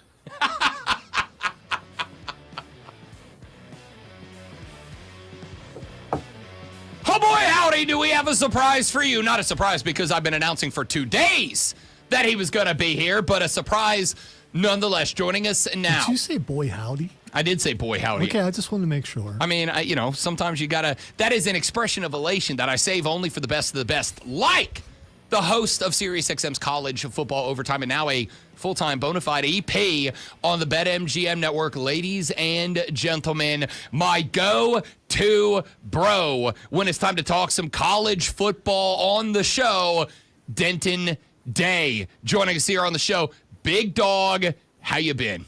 I feel like it's been months, fellas. I'm a little worried that you teased me for 2 days. I feel like that's a high bar that I'm going to have to live up to, but I will do my absolute best. I wouldn't do it if I didn't think that you would live up to a high bar. Denton Day joining us here on the Rob Brown Show. And, ordinarily, I am instructed to and supposed to open with a very pointed question to get just the most heated opinion out of my guests. So I'm going to ask a broad question that maybe does the same. Denton Day, we had SEC spring meetings last week. We had Big 12, ACC, Big 10 spring meetings. Sitting here today on Thursday, June 5th, 2026, what's the biggest story and the hottest take out of everything we learned last week in the landscape of college football for you? Can I give you something that was said this week? You're gosh darn right you can. My long-lost uncle, who has never attended a single-family event, Ryan Day, coming out there and saying they need auto bids, I think is stupid. I think the idea that having auto bids, if your conference is as good as you say you are, this goes to both the Big Ten and the SEC. If your conference is as good as you say you are, I don't think that you guys need auto bids. So when Ryan Day said that the Big Ten should get 4 auto bids in expanded postseason, I think that's ridiculous. Just go out there and be good. And theoretically, like that is going to happen. I mean, they got like 3? Yeah, I guess Oregon. They get 3 in this past year? Mm-hmm. Yes, they got 3 in this past year. Like, I can't think of a 4 team that would have been good enough to get in, though. No, they got 4. They got 4 with Indiana in there. I can't think of you already got 4 with Indiana in there, so I don't understand why you're going to be fighting for 4 auto bids moving forward. Your conference is better than everybody else. You know you're going to get the advantage of saying we play in a tough conference. This goes for the SEC, too. I don't think auto bids should be a thing outside of conference championships. Just be good. Be as good as you tell us that you are, and you guys are going to get in. That's not a hot take, Denton Day, because that's exactly the take that I have had for weeks now as the AQ conversation has been going on. It's from more of an idealist standpoint, Denton Day, and that has been that as a sports fan, even when I know as a person who lives in reality, my team doesn't have a snowball's chance in Hades of making the playoffs, when week 1 gets here, when it's August 28th or 30th, 31st, whatever, and we're about to hit toe meets leather time, in an ideal sports world, I want to believe that everybody has an equal opportunity to get in. And if we have a 16-team field where half of the field is just giving it to conferences, doesn't it kind of take away from the magic of sport a little bit? It doesn't really make sense. And you start to cannibalize some of the other things outside of the playoff that matter in the sport. Why I love college football is not because of the playoff system. It's never been because of the playoff system. It's because of sort of the traditions and the intrinsical things that you get in the world of college football, where there's 128 Power 5 or D1 schools instead of the 32 that you get in terms of teams in the NFL. Like, I love the differences between the two of them. That's what draws me to college football. I'm going to watch regardless. When we get to the Super League in like 3 years, Rob, I'm going to watch regardless. When it's just the Big Ten and the SEC, I'll be there locked in because I love the game. But I don't think we've done a very good job, and this is my biggest fear, with the speed in which these decisions are being made. Because when you start to be this mega capitalist, you think money is the only thing that matters, and it forces you to speed things up in the almighty pursuit of the dollar. I want to make money just as much as they want to make money. They're playing with more money than I'm playing with, certainly. But I understand the process of wanting to make money. But when you speed up everything else just to chase the almighty dollar, what you do is you create a bad product. And you got to make sure that the main thing is the main thing. How often do we hear coaches say that? The main thing is the main thing. The money is nice. The money is going to come. But you don't need to blow everything else up in the pursuit of attaining the money.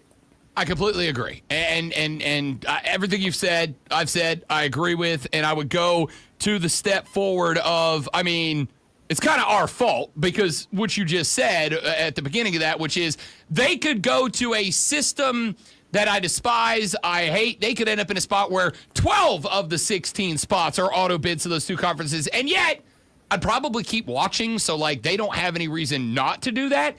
But it does get to a point where it feels like as college football, as sports are my escape from watching, corporations blow up stuff across America. Sorry to get all deeply politically philosophical on you here. As I'm watching that happen in the real world, I want to dive into a world of football where I feel like for at least 3.5 hours on a Saturday, two squads have an opportunity to be equal and earn the right to do something. So when we get to a spot where football is giving and not requiring of the earning, it kind of takes the fun out of it for me. It takes a little bit of it out. But, like, again, there's something about this sport where you see once the ball is kicked. Like, I haven't ever thought about the transfer portal, Rob, when the game is going on, outside of maybe who came from where. Like, I'm not thinking of, wow, I'm not in the second quarter of a South Carolina or the fourth quarter, rather, that Bama-South Carolina game where you're like, is South Carolina going to win this thing? And thinking to myself, man, I wish they closed the transfer portal window earlier.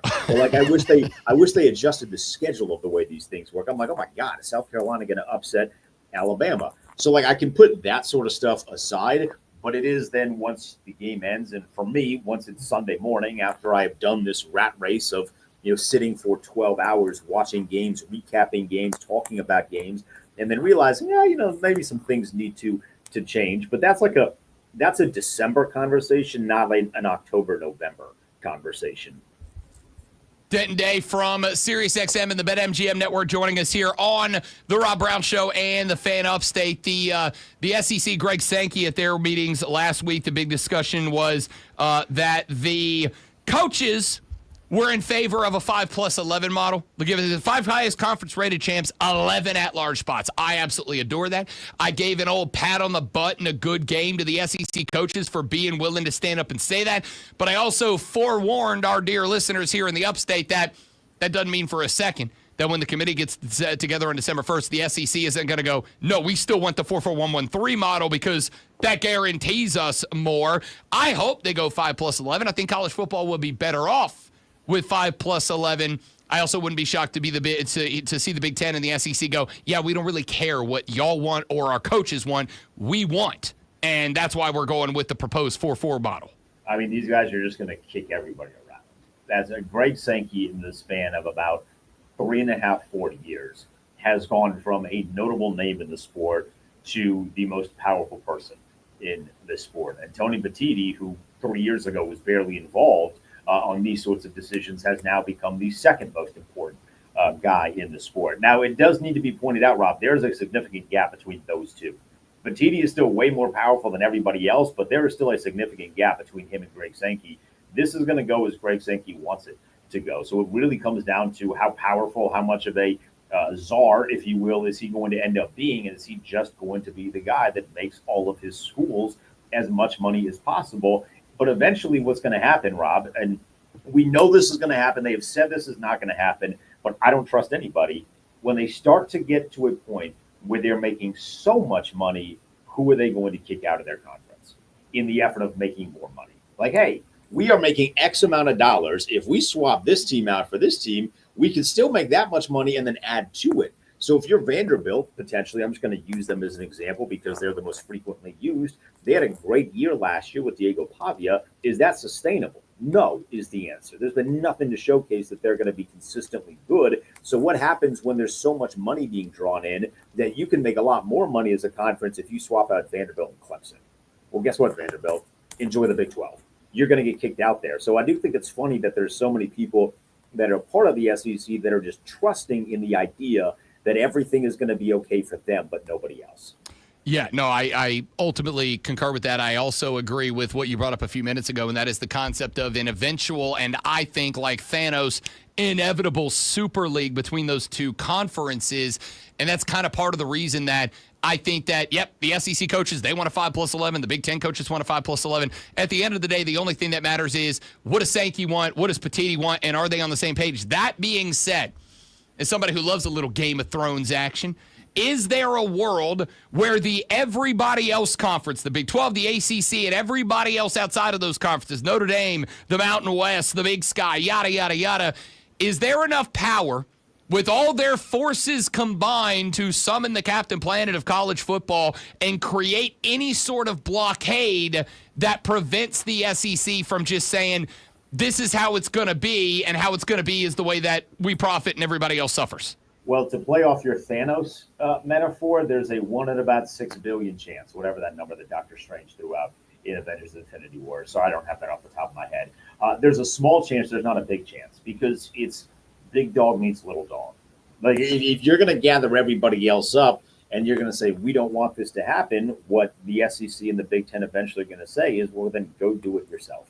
And anybody that wants to be a part of our cool kid table can then come and join our cool kid table to a certain extent. They're not going to let everybody in because that's going to stop money from coming into everybody else. When you start to put too much people in there, it's going to dilute the pot. So they'll take a couple of teams in there, and then they'll tell everybody else, if you don't want to be a part of this, you don't have to be. Let's see what you can build. And to their credit, people still watch the FCS championship, so you'll still watch if there is like a second national championship, but then you have to drum up the hype, if you will. You're going to have to drum up the attention and try and convince everybody else that your Big Ten SEC Outcast Championship is as important as the SEC Big Ten.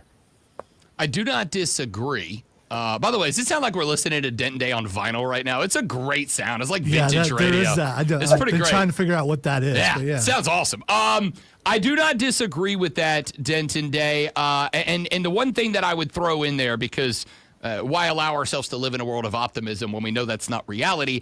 The thing that I think sometimes we forget is that while I think that would be super compelling if we had this other world of football where, there's 32 teams over here, but the other 150 over there are like, we are going to push back against you.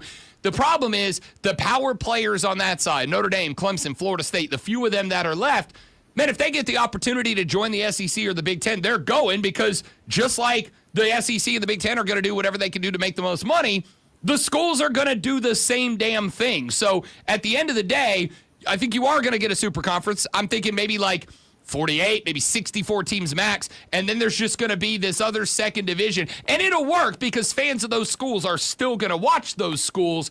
But at the end of the day, if you want the best football, you're just going to have to tune into the whatever SEC Big Ten collaboration turns into. I don't dabble, and the reason why I don't think the 150 plus will win, while I don't dabble a ton in philosophy, Rob, there is a modern philosopher that I do think laid out something for us years ago that I find to be exceptionally telling here. Everybody has a price. So all those 150 other schools, eventually you'll be able to talk someone in there to betting to going your way, to going your direction, and then there's just going to be too much power. So no one, let me rephrase, not no one, but there are very few people that are as loyal to the soil in certain places to where they cannot be bought. And eventually you're going to be working with so much money between the Big Ten and the SEC that they will eventually just buy the people that can be bought and then hold the other ones down. That was 100% the premise of the FSU and Clemson lawsuits against the SEC, was just setting up that chess move down the line, right? Like Florida State and Clemson, arguably the two biggest non-Notre Dame crown jewels out there, were willing to go to war with the ACC just to be ready when the phone rang and it said Sankey or Petiti on the screen. Yeah, exactly. All right, I figured out what the noise was. BetGM obviously has a rec room and someone's playing ping pong. Does BetMGM have a rec room? Denton, are you sitting in the BetMGM rec room? Is there pool tables and studio? The problem is I knew we were doing this, Rob, and then I idiotically, in packing all my paddleboard things for after this interview, I didn't bring my actual microphone, so I'm using my laptop mic, so the acoustics probably suck. Denton Day is so good at this that I don't even care that he's not using a real mic. That's how good he is. By the way, Denton Day leaving us to go paddle boarding. It's the first time. I've been trying to use this damn. I bought this thing for my 30th birthday. What is it? Like a week and a half ago. And the weather, once I bought this thing, the weather in the DMV, the DC area, has been like 50 degrees and rainy in May. I'm like, what is Mother Nature trying to tell me? So it's finally nice out. I finally get to try this damn paddleboard out. It's telling you, Denton Day, that the better way to recreationalize on the water is sitting on the deck of a pontoon boat with a cooler full of bush light. When I eventually have the salary to get my own pontoon boat, you'll be the first one I call. I'll be the first one to show up. I'm naming my pontoon boat. That's what C said. I like that. I need to come up with a funny name for my paddleboard. You can borrow That's What C Shed until I get my pontoon boat. Denton Day, host of SiriusXM's College Football Overtime. You can also hear him every morning on the BetMGM Network. My guy, great to have you back, buddy. Let's not wait 6 months again. What do you say? Absolutely, fellas. Here whenever you need me. Icon, legend, titan of the industry, Denton Day. You can follow him on X at the Denton Day. You can follow us into the final segment of the show next on the Fan Upstate.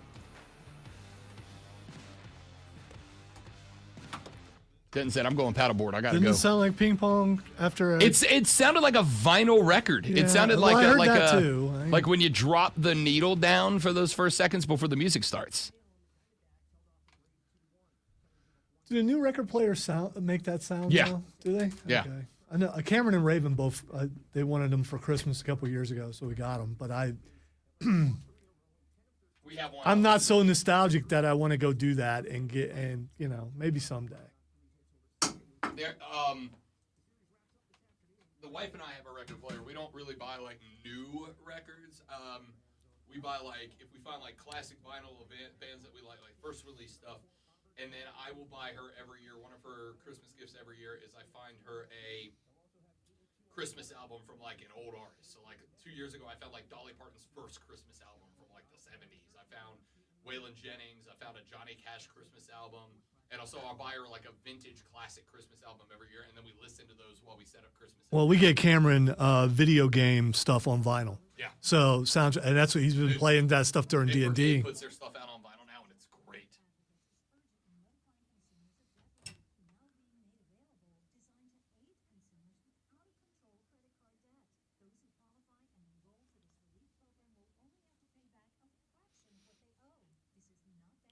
By the way, James, I know this is 20 minutes ago. There are no strays.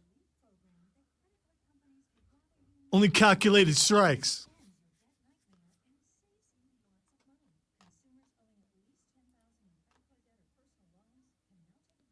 What a fast show.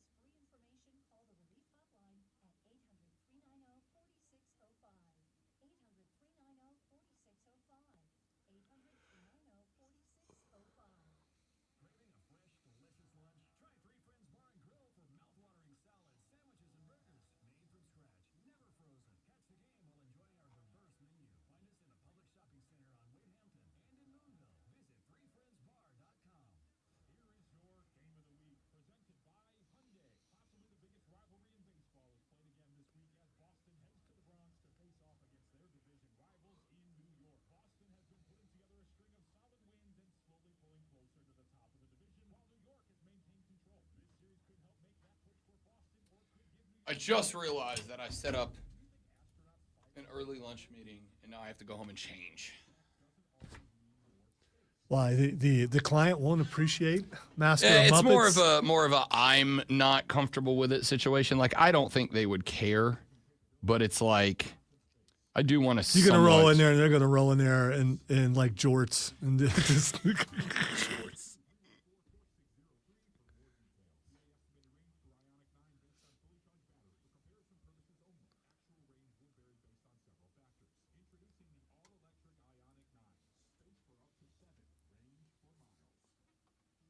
range for miles. I hope so. Bad car if they had range for street or Yeah. range for feet. Yeah, that's true.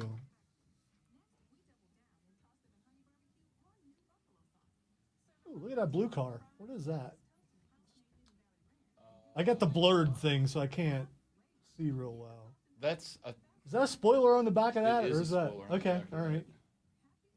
This thing messes with you. Just have to look at the right angle. I want to say it's a Mustang. Must be raining. It is raining. Hurry, girl! Yeah, You got this. You got this. That actually might be one of the electric Mustangs.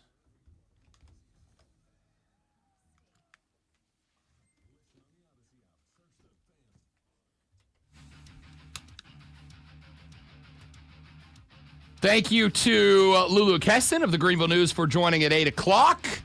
Thank you to Lonzo for hosting Fight Club at 9:20. Thank you to Rashad Beard, or 8:20, pardon me. That was 8:20. I screwed up his day, but we got through it. Beard, not Thanks to Rashad Rashad Beard. You said beer, but for joining us at 8:40. To tell you where my head's at. For joining us at 8:40 to talk Panther football. Thanks to Hate Ass Mario for joining us at 9 to talk NBA. And thanks to Denton Day, who didn't just make a well-reasoned Avengers reference in his segment, but then went on to say a wonderful philosopher of the modern day, and then made a $1 million man Ted DiBiase reference in talking college football. That's why our guests are the best here on the Rob Brown Show. That makes me sad, though, because when I think of $1 Million Man now, I think of Cameron Grimes. That's your fault.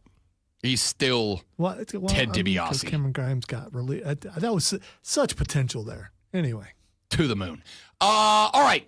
NBA Finals game number 1 tonight, 8:30 a.m. The Thunder, the top seed in the NBA playoffs, hosting the Indiana Pacers. I have spent 2 days. Pacers win by 2, and then Mario's right. He said bet the under, right? Mario did say bet the under. But he meant overall score. Correct. Yeah. He said bet the under. The Thunder a 9.5-point favorite. I am not touching that line, and I'm not touching that line for another reason that Mario said, which is, and this is one more reason that I am intrigued in the Pacers as a potential underdog, although Pacers fan Mario said he thinks the Thunder win this thing in 5.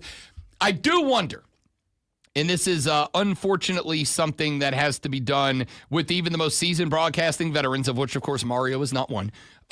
This is something you have to do. He's not even here to defend himself. I mean, come on. That makes it easier for me to bang the drum. When you talk to somebody, and this is why, even though we have like team beat reporters and podcasters on Bet for the Cycle and on this show, etc., this is one of the reasons that I've said anytime you have somebody on that covers a team, take everything they say with a grain of salt, because at the end of the day, they're fans, right? Mario's a Pacers guy. I wonder what level of he's trying to just prepare himself mentally to get waxed, so he isn't saying what he really feels, which is we can win this series, because right now it sounds like I have more faith in the Pacers to make this a series than Mario does. Okay, I was going to say, so you're saying it's a sweep, OKC, and a sweep? No, I do not. Quite the opposite. I think OKC, but I think it takes them all the way to 7. I think they're going to need that home court advantage in Game 7 to get it done. And for the record, I will say this. I'm actually really excited because these are 2 of the best home court advantages in all of the NBA. MSG was really hype for the Knicks, no doubt about it. But the Thunder and the Pacers have both been really hyped for their squads, and now they're playing for Larry O'Brien. Like, I think this series can be very good, assuming Tyrese Halliburton doesn't change his game. And that was something that Mario was kind of talking about, was he wants to be a distributor. I agree. And that's what he is the best at, being a distributor that they say, we're going to start closing down passing angles and passing lanes. Fine, then I'll do it myself. But until you do that, drive, penetrate, draw the double team, give it off to Siakam or Nesmith or Nembhard or whoever. And I hope we're going to get that out of Tyrese Halliburton. And if we do, I think this can be a series. I do think the Pacers can win a couple. I do agree with Mario. I think the Thunder are one of the deepest teams in the NBA, and one of the advantages that the Pacers have faced is that the teams that they have faced, including Cleveland in round 2 and including the Knicks in round 3, just haven't been deep teams, and that has benefited them. But I also think, as I've said a couple of times, I think people are giving a little bit too much credit for the path through the West that the Thunder took.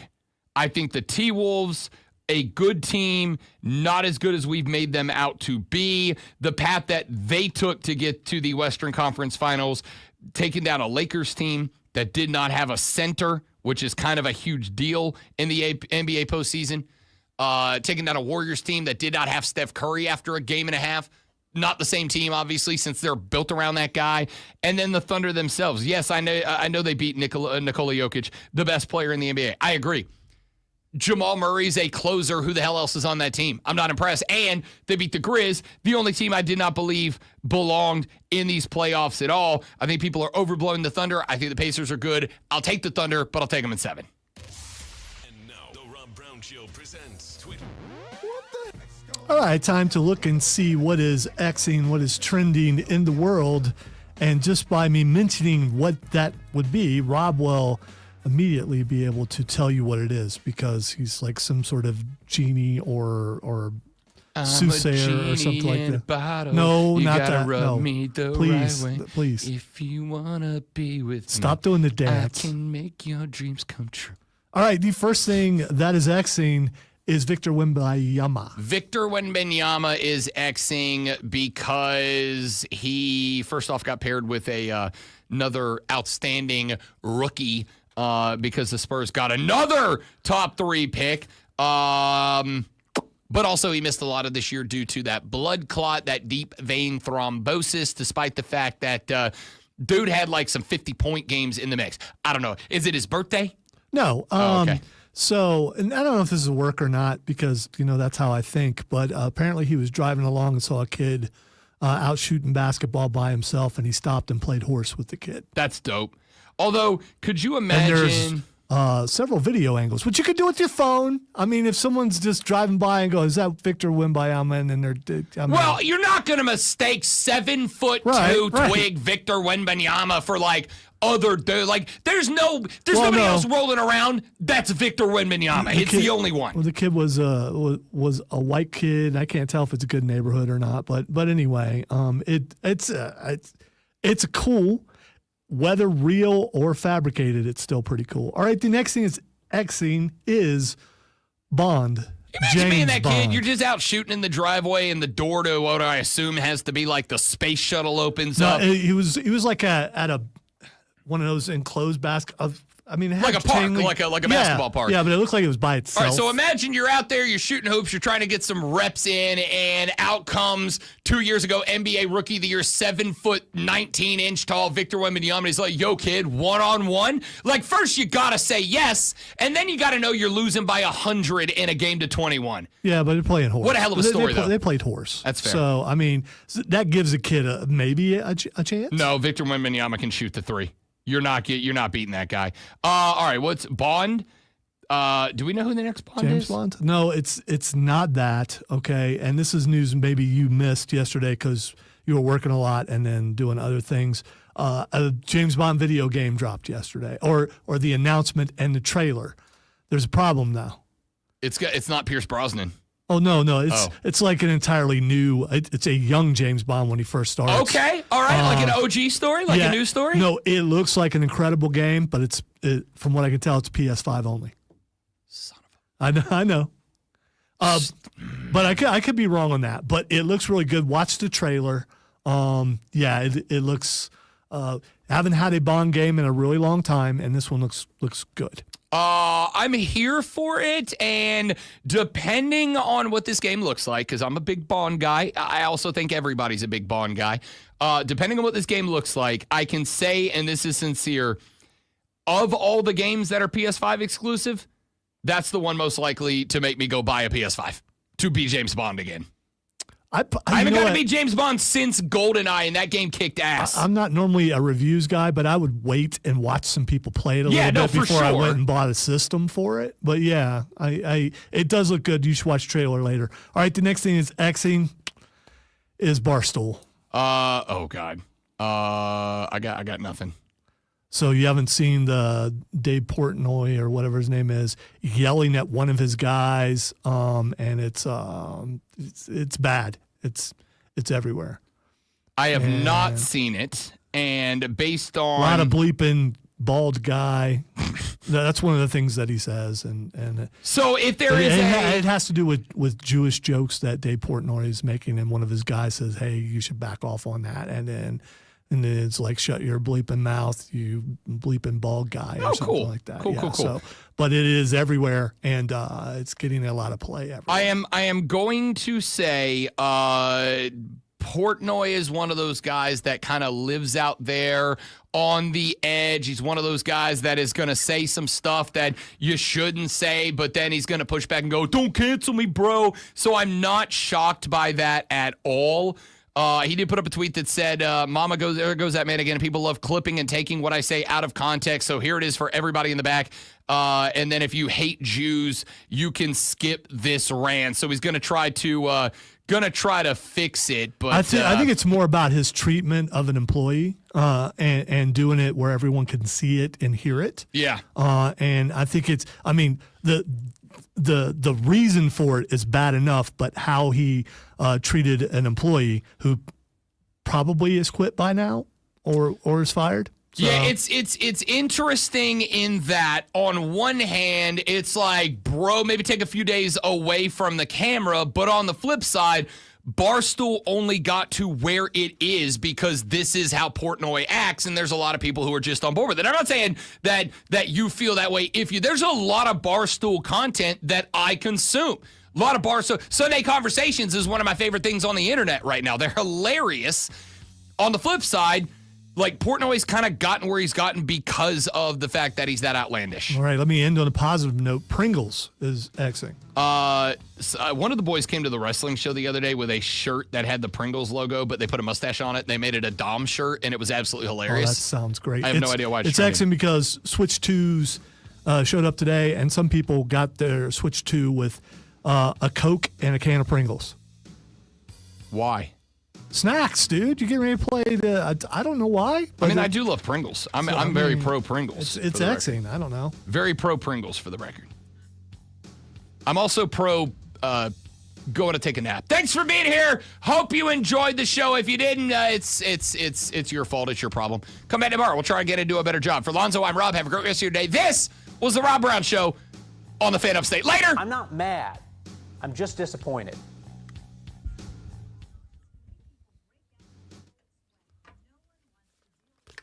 All right, so that's what happens when you push the button twice. I jumped the liner. I mean, I know what happens because I've done it before. Yeah, it's unfortunate. I mean, I didn't miss a spot, but I jumped our liner. All right, kids, got a lunch meeting at 11:15, and I have to go home and change first because I wore a completely unprofessional outfit and didn't brush my hair. So we got a jet. Thanks for being here. You're amazing people. Please tell your friend about us so we can get your friend. Please tell your one friend about us. Yeah, don't tell all of them. Just that one guy. Just that one. If you tell a friend and he tells a friend, that's for. See you tomorrow. Goodbye.